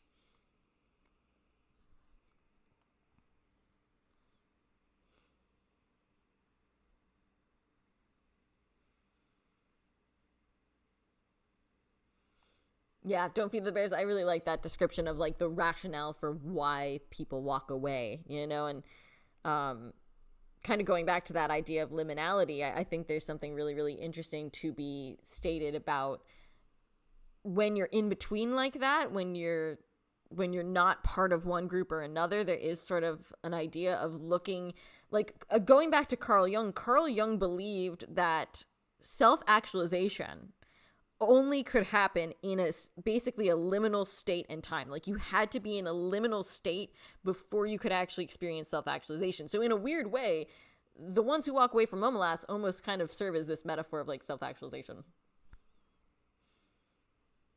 I agree, Sonia. Yeah, there's a lot of that idea is very much Han coded. Like, and it's so interesting because Han is such an inherently Korean thing, but I think, like this is something I've experienced as somebody who is not Korean and doesn't have the same societal context to experience Han, but nevertheless really sees the emotions of Han. I love the way that concept describes things that are otherwise really difficult to describe. Like Han is I've always loved the idea of like describing an emotion or a state of being that is otherwise difficult to describe using a single word that kind of encompasses all these vague things. I've always loved that idea, and I love that Han manages to do that.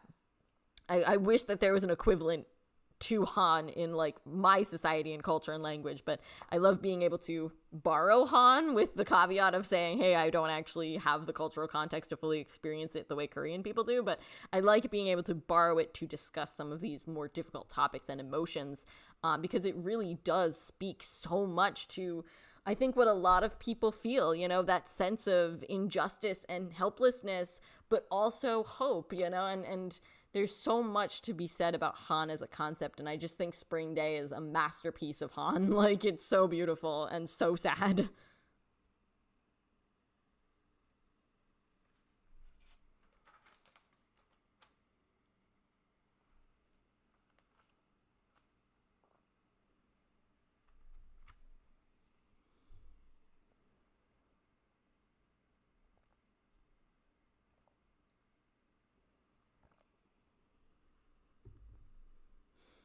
The second question, like I had mentioned before, we've kind of already been discussing this, of the examples of like an Omelas type situation in real life, in reality.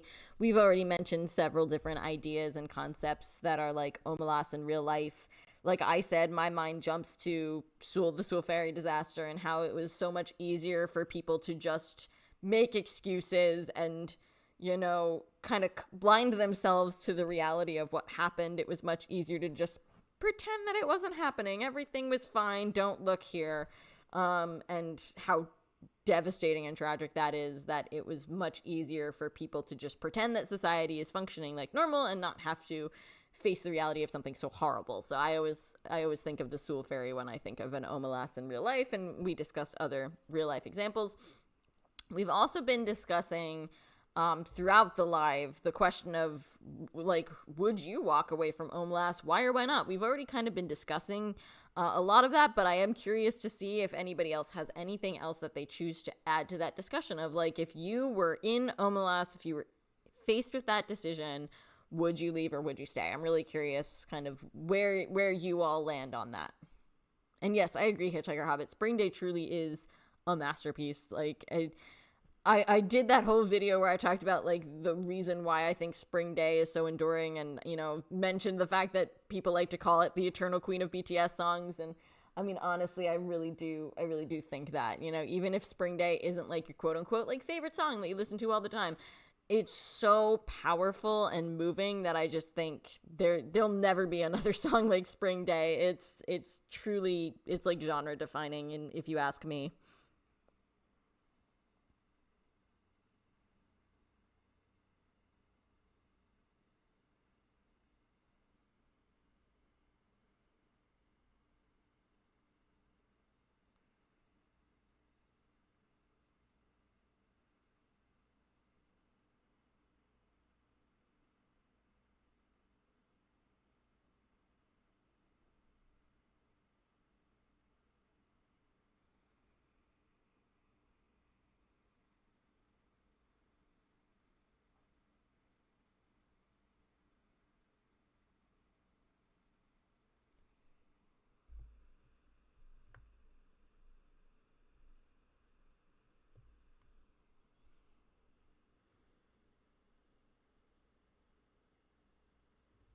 That's a really good point, Lindsay. You know, it would very much be a situational thing, and our lives would be very different if we were in Omelas, so it'd be really difficult to actually say if we'd walk away or not.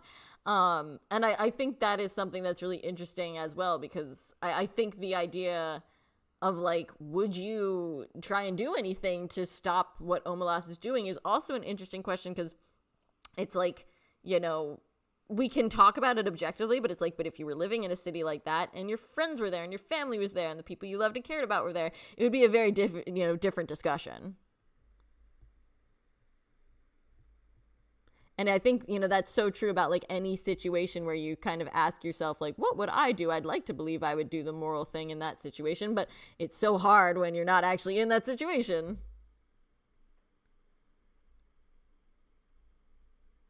Hitchhiker Hobbit. Yeah, I agree. It's difficult. Would walking away really stop it? Would it matter? And like when you're faced with utopia, and that goes back to the earlier question of like, is this a utopia that I would actually want to live in? Is this my version of utopia? Because then that would be very difficult. And I think there are a lot of situations in my own life where I do choose to stay in Omelas. There are a lot of situations where, you do close your eyes to things, and you're like, well, this matters to me so much, and I just have to take the good with the bad, so it is really interesting, because I think a lot of us do have that knee-jerk reaction of course I would walk away from Omelas, but then you maybe stop and you reel it back in and go, maybe not. Like, exactly, Sonia. And I think it's so striking to me, like I said earlier in the live, that the story makes it so explicitly clear that the people who leave alone. Like, it's always and I think that's really powerful when you consider that the story also tells you that a lot of the people who walk away from Omelas are young people. So ostensibly they are walking away from their families and their friends and everything that they knew before. And that, I think, almost frames the idea that the ones who walk away from Omelas, like, how radical is that? Like, that they have the emotion to back up what I think most people would never be able to imagine, and in that sense, the ones who walk away from Omelas are kind of special, and it's like, that's a really interesting thought too.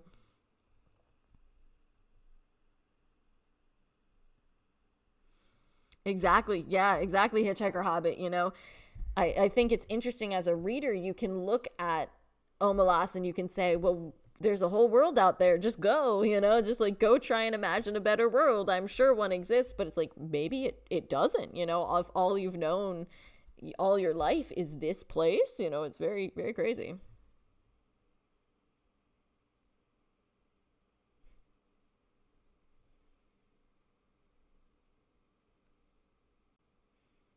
Yeah, and it's so interesting. A lot of people have described the ones who walk away from Omelas as kind of being like an upgrade of the trolley problem. I'm just like, oh, was the trolley problem too easy? Well, now let's make it really hard. And I do think that's very very applicable when you look at this story of just the difficulty of trying to analyze the story from, the perspective of what would I do if I was living in utopia.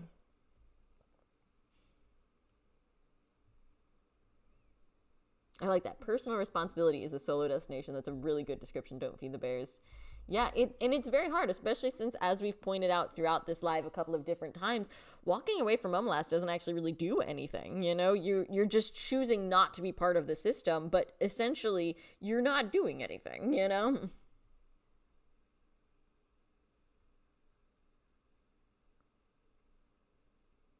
Exactly, Hitchhiker Hobbit. And that's the question too, and that's something that I think about a lot. It's like, what does, because I think we can all have different interpretations of this as well. What does it mean to lose utopia? Does Omelas just become a normal city, or does it become a disaster? And like, that's a really interesting question too, because then you have to ask yourself the question of like, what if you're dooming people who like otherwise will like legitimately die if they don't have like the things that Omelas provides them? Like, that's a whole other question too that the story doesn't even really bring up.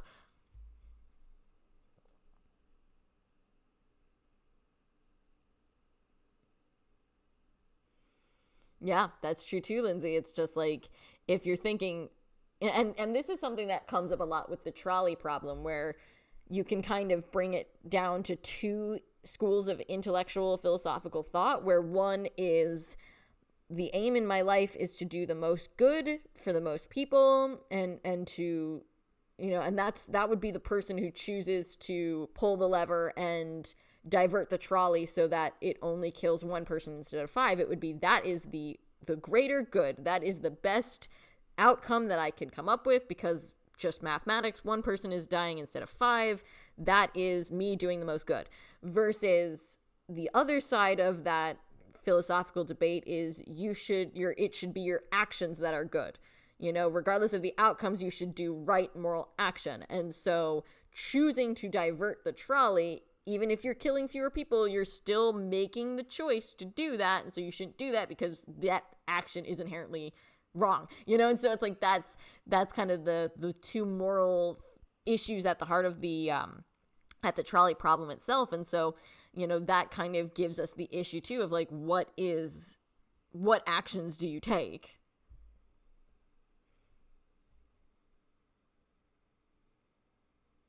Yes, Hitchhiker Hobbit, that's very true too, and I've seen other people kind of postulate the same thing.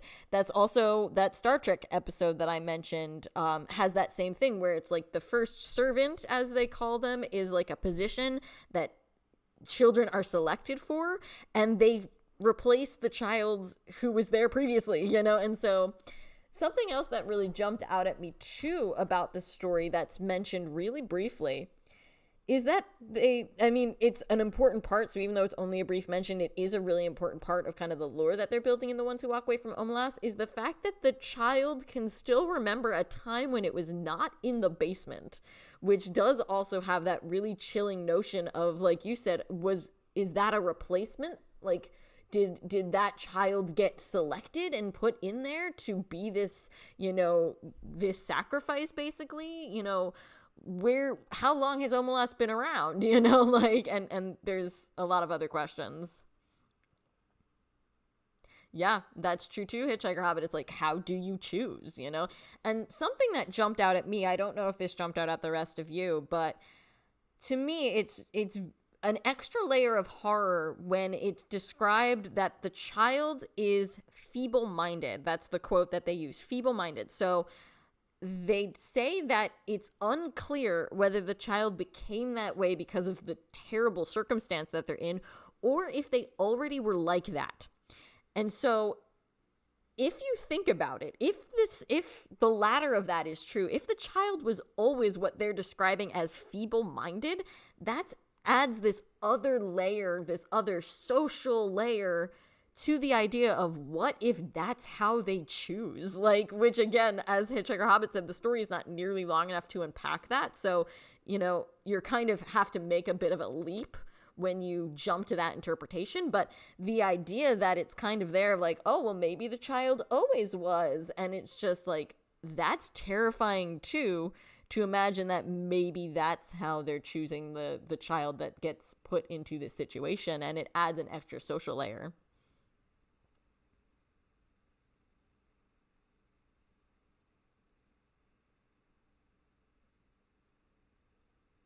That's true too. Don't feed the bears. Why it's a child and not like a grown adult or something who becomes the person who has to suffer because, a child wouldn't be able to have the self-awareness to, the child when they're experiencing it knows it's terrible.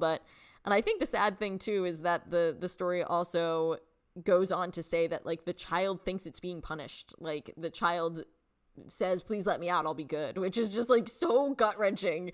Like I said, I've read the story a couple times now, and every time I get to that part, it just it's so emotional and awful to know that that's what the child thinks is happening, that the child thinks that it's being punished, which something like that Star Trek episode kind of dims that down, because in that Star Trek episode, the child is taught to think of this as a great sacrifice and that they're doing this great lofty thing, whereas the child in the story just thinks that this is a terrible thing that's happening to it for no legitimate reason.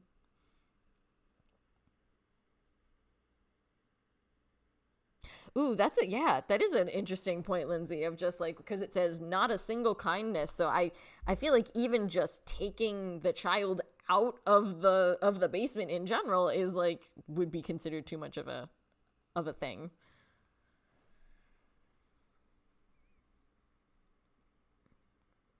And I think there is something, obviously, the state of the child, the way the child kind of continues to like mentally and emotionally degrade the longer it's in the situation, that's just a symptom of everything that it's going through, all of the terrible, terrible suffering. But it is also, if you look at it from a symbolic point of view too, it is also kind of like the idea of losing the ability to speak and things like that, And it reminds me, this is such a strange connection to make, but it reminds me of something that's very minor in the Hunger Games series, where it's described that one of the previous Hunger Games, they had to vote what children would go into the games. And like, imagine that scenario of like, how do you vote to choose what child goes in, as opposed to in the other Hunger Games series, the other Hunger Games throughout the novels, it's just a random selection. They just randomly pick a name out. But it's like, imagine a games where you have like the whole district is voting into which child goes in the games. And so it's like, how do you choose? What motivates you to choose? Like, what a horrible thing. And so I think that also kind of does go back to the question of like the child in Omelas, of like, where did they come from? How were they chosen to be the one? And it's just, something I've even seen in other people's analysis of the story is like, if you're a parent in Omelas, do you spend the rest of your life imagining that maybe one day they'll come and take your child? Like, because they even say in the story that like knowing that the child is there and suffering inspires them to be even nicer to the children of the city, and so it's just like, how do you go through your life every day imagine if you were a parent or a school teacher or an older sibling or a cousin or an aunt or an uncle? Like, how do you look at those kids every day and think, what if they're the next one who's in the basement? Like, I mean, it's so scary and dark. Like, and because this story is so short, it only gives you kind of and this is, I'm not a horror person. I am more of like a psychological, like, I love the Twilight Zone. And something that was great about the Twilight Zone was because, number one, it was a short form TV show. And number two, it was in the 50s and 60s, so they couldn't really show or do a lot of things. They would almost give you the building blocks to build your own horror. They would tell you, these are the basics, and then you could keep thinking about it and sketching out that reality and adding more to it. And I think that's what Omelas does too. The ones who walk away from Omelas, because it's so short, you are given these building blocks, and then we can kind of make our own, versions of like, but what about this? What about that? We kind of, in a way, are sketching our own horror for the story. It's so fascinating.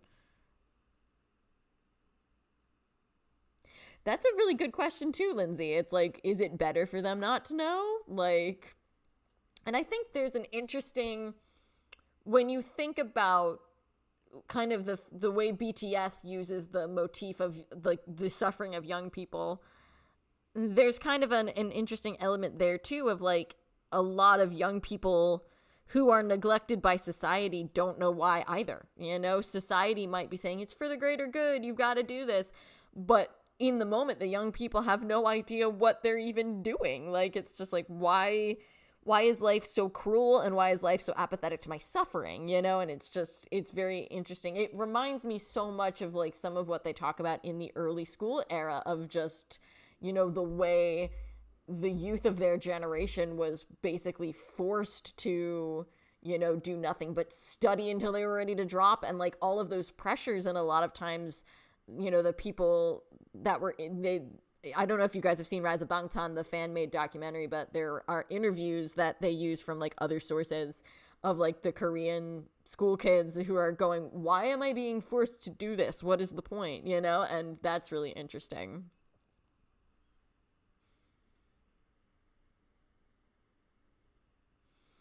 Ooh, that's true too. Hitchhiker Hobbit, even knowing like, hey, there's a point to this, could be considered kindness. Yeah, that's really interesting.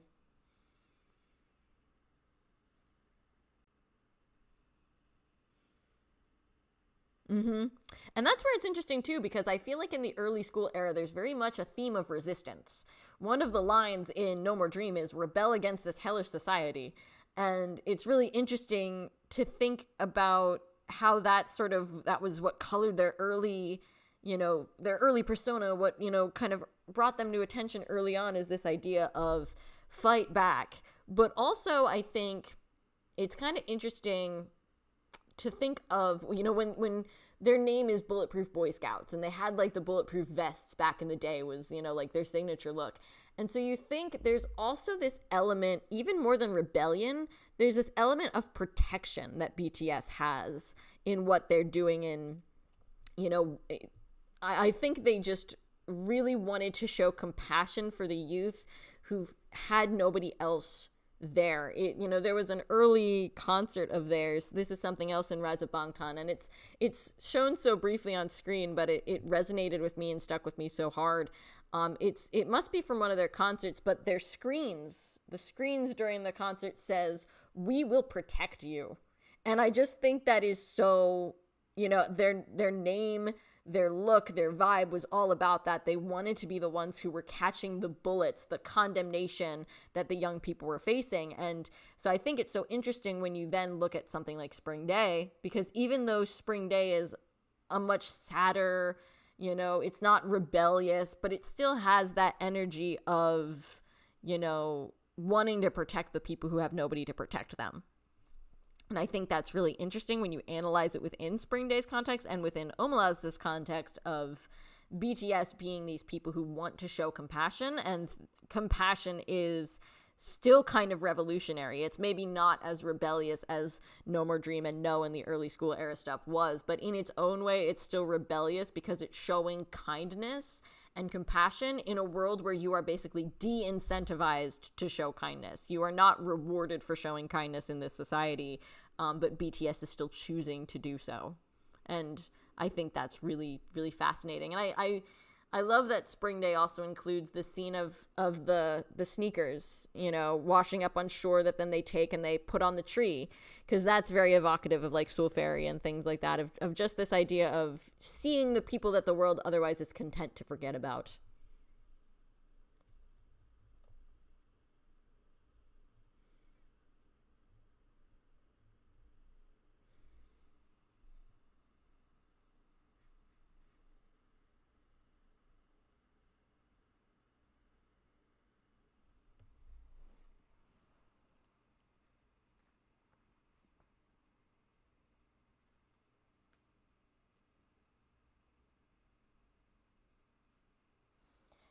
And something else, I'm looking through some of the notes that I took while I was prepping for this. Something else kind of returning to that idea of liminality too. Something that I think is interesting about liminality that I discuss in my liminal space video is that liminality is used to describe people who choose to live in a way that is like outside of the norms of society. So if you're going against the morals of society, you are essentially becoming a liminal being. And I think that also kind of goes back to both the people who physically choose to leave Omelas, and a lot of what BTS portrays is like how you become a different type of person when you choose to live outside of what society would normally allow.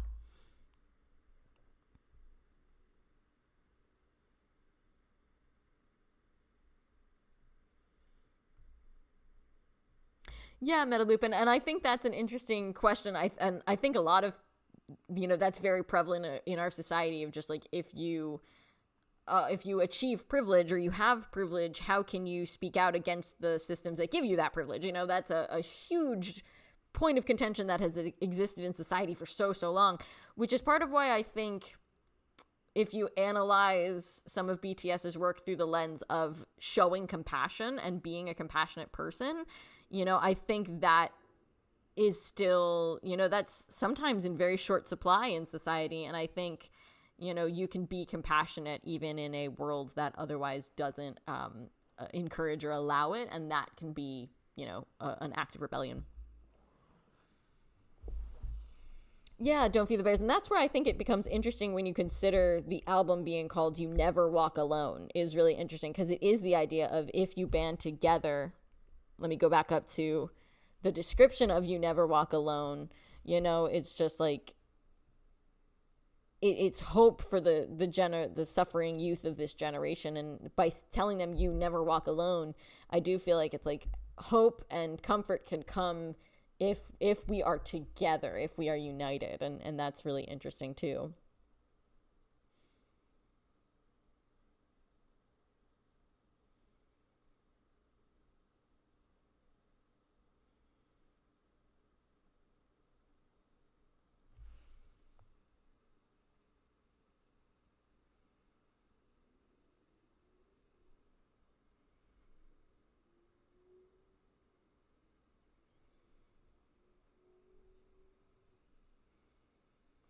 Honestly, I feel like I could say so much more about this story and about Spring Day.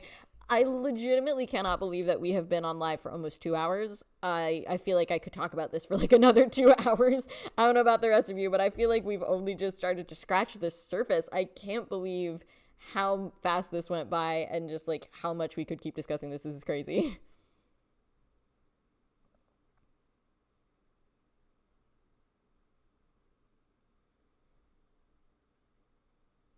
Yeah, Sonia, I like that description, and I really think that's what BTS strives to do a lot of times through their music when they get a little bit more like societally aware in their music. Even something like you guys know I love On, and part of why I love On is because even though I mean they were already very successful by the time Map of the Soul 7 came out, I still think they were able to look at the problems in society. And I like the opening line of On with I can't understand what people are saying. The follow-up line is who or what should I follow, and I think that's such an interesting way of describing not only their struggle but just like the struggle of all people of like I think you can describe it as what tune should I dance to, and I think that's really fascinating.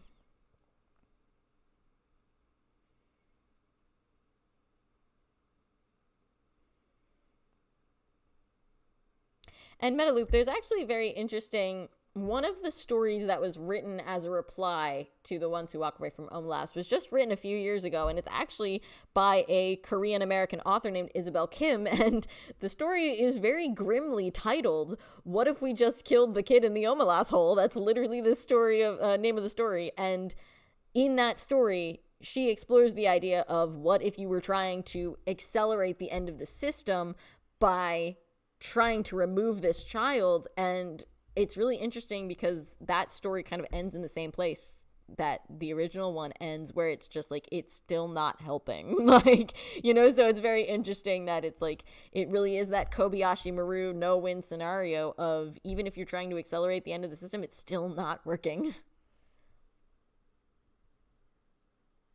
I love, yeah. Don't Feed the Bears. That's my mom's favorite poem. The Road Not Taken by Robert Frost of just taking the road that's less traveled. And I just that's something that I think is really interesting in how we choose to interface with society. And it's I think that the ones who walk away from Omelas, I think, speaks to all people and all societies and all cultures in a way that's so interesting. And it's a way that, BTS is really able to do as well. But I think the moral dilemma at the heart of something like the ones who walk away from Omelas and at the heart of Spring Day, it really does hit different if you consider yourself somebody who has also been abandoned by society. If you consider yourself as being part of a group that is historically underrepresented or ignored or mischaracterized, or if you consider yourself as part of a minority identity, or, just if you exist in a way that society doesn't consider worthwhile. And then I think Omelas really does hit different because that's something that BTS had explored a lot in HYYH and things like that, of just if you are part of a group that society does not deem important, you can relate to the struggle of Omelas in a really interesting way.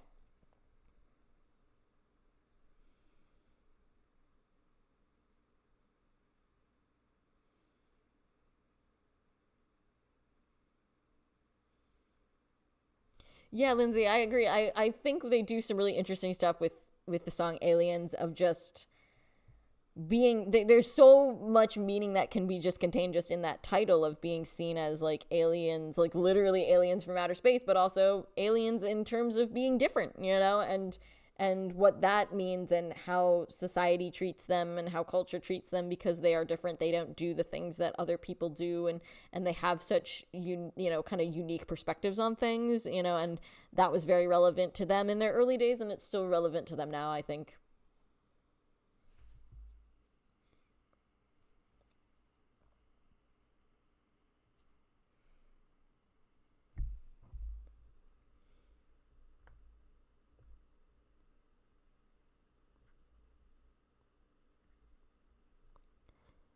So as we start wrapping things up, I'm very sad to wrap things up here because the discussion is amazing. I feel like we have so much more we could discuss. But as we start coming to an end, I would love to hear your final thoughts on The Ones Who Walk Away from Omelas and Spring Day and any other things that come to mind as we go through this discussion. I hope you've enjoyed this discussion as much as I have. But as we start wrapping things up, I'd also love to hear your ideas about the structure of book club.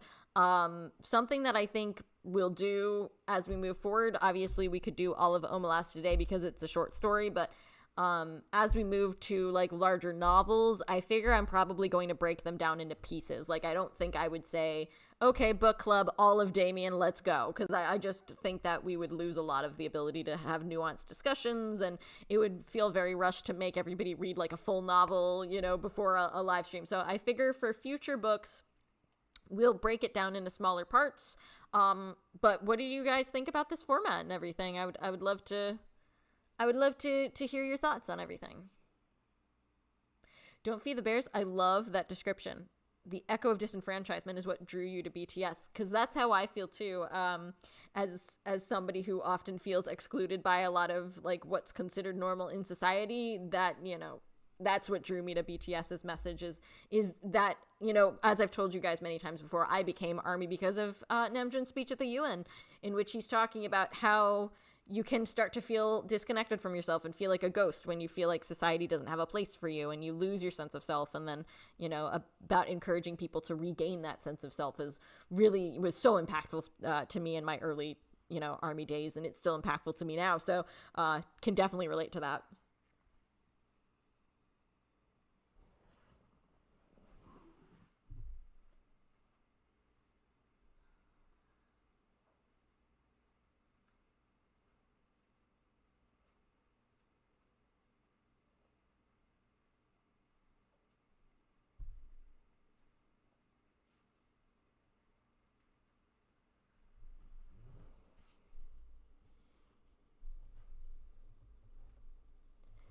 Awesome. I'm so glad that you love the format of the discussion, Hitchhiker Hobbit.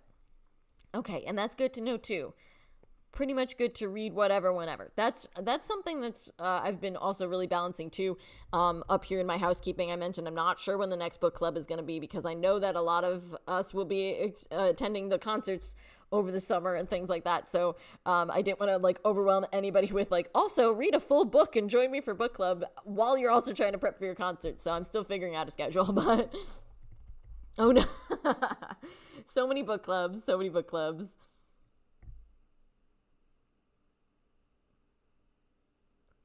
Oh, thank you, Don't Feed the Bears. I'm glad you enjoyed like having that deep discussion. I love having deep discussions with you all about, things related to BTS. It's so interesting to hear everybody's perspectives. Good. I'm so glad you like the format.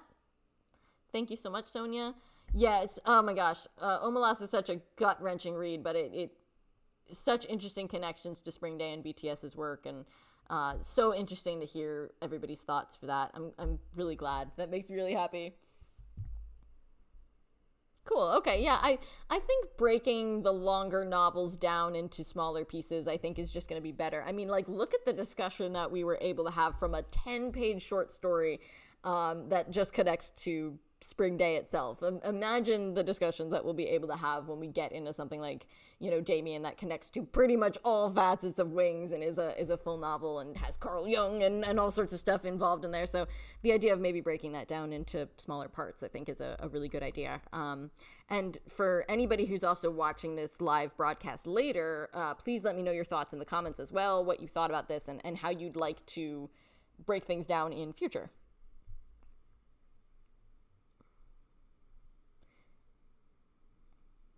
So Sonia asked, what are we reading next? That is a great question. So we have a couple of different options. This is a slide that I put up way back when. I think this was like the beginning of the year. It feels like I've lived a couple lifetimes since then, to be honest. Either it was the beginning of the year or the end of last year. And these were some of my ideas. Of course, Damien, because it inspired so much of Wings.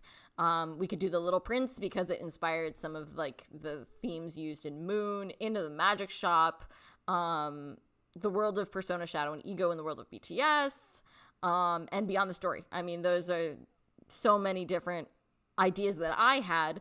I'd like to start first, as I'd like to kind of be looking at the books that are specifically relevant to BTS's work rather than just books that BTS has recommended. Because I know Namjoon always has a lot of book recommendations. V has lately been doing some book recommendations. And I think those are really interesting, you know, because it connects us to what the members are doing and what their thought processes are like. But for the purposes of just like book club as we know it now, I'd like to start with the ones that we can actually see bear out in their work. So if there are any other ones that I missed that are like influential to some of their work and their videos and their songs that you'd like to see included in here, let me know. Oh, very nice. Yeah, I'm not sure like if we should jump into Carl Jung, because you have me as the person leading this discussion, and I am not a philosopher by any stretch of the imagination. I would definitely, though, the book by Murray Stein, where he's looking at Carl Jung's work specifically through Map of the Soul 7 as an album, that I think I could tackle, because I've actually listened to that book on audiobook like 2 or 3 times, just through different research purposes, and that I think we could really be interested in. That's a good point too, Hitchhiker Hobbit. The Little Prince is kind of short and contained as well, because we're only sort of talking about, kind of like we were only talking about Spring Day, we'd kind of only be talking about like Map of the Soul 7, Moon, some of that stuff. So that would be maybe a good one to jump into as well, to have it be the next one. I'd have to see how long that one is. And it would pull double duty, because Namjoon also recommended it, and it has some connective tissue to BTS's work. Yeah, so maybe we'll do that. Maybe we'll do The Little Prince, because, you know, I've talked about Wings so much. I would love to jump into Damien with all of you, but I know it's going to be a little bit of a longer undertaking, so...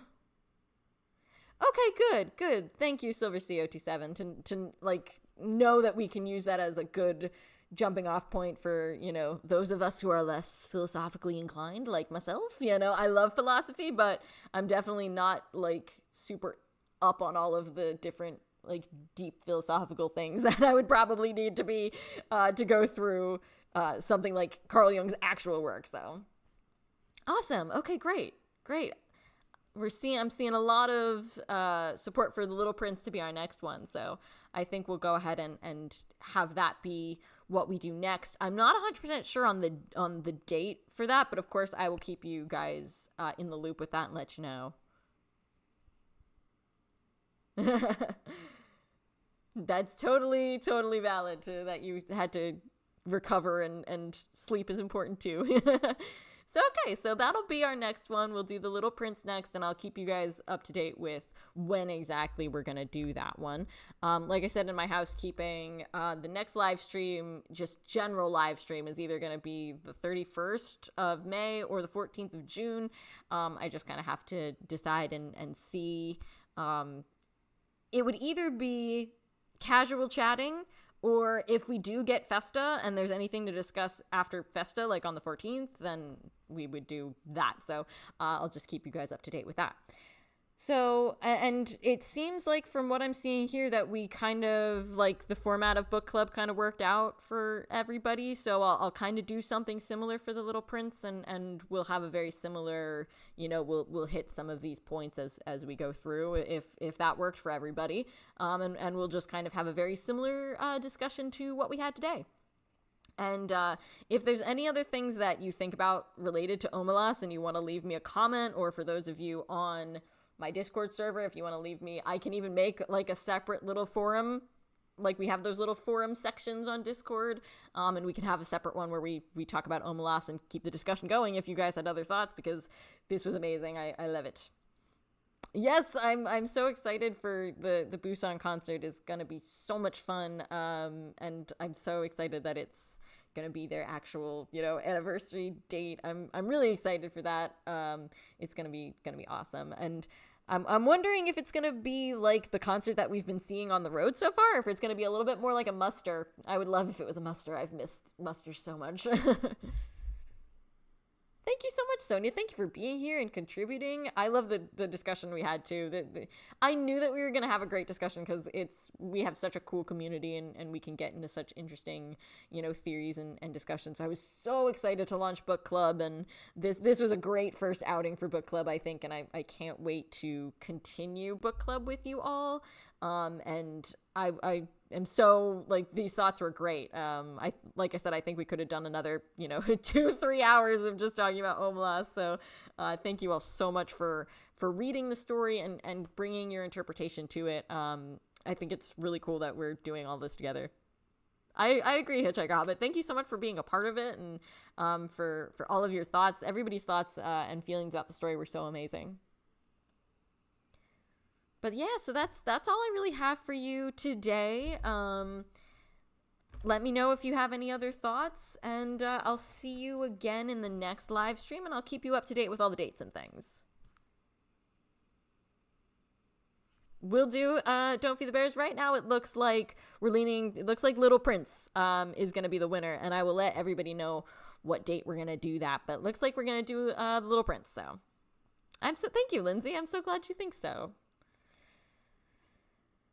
Yes, I agree. I hope you all have a great rest of your Sunday. Thank you for spending some of your Sunday here with me in book club. I had a fabulous time, and I hope you guys have a great rest of your week and enjoy the concert stuff that's coming out, and I'll see you again soon.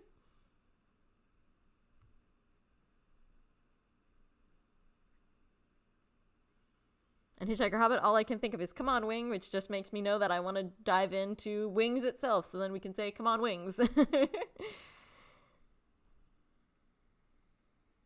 But thank you all so much for being here, for all of your feedback, and I look forward to more book club in future. So have a good one, and I'll see you later. Bye, everybody.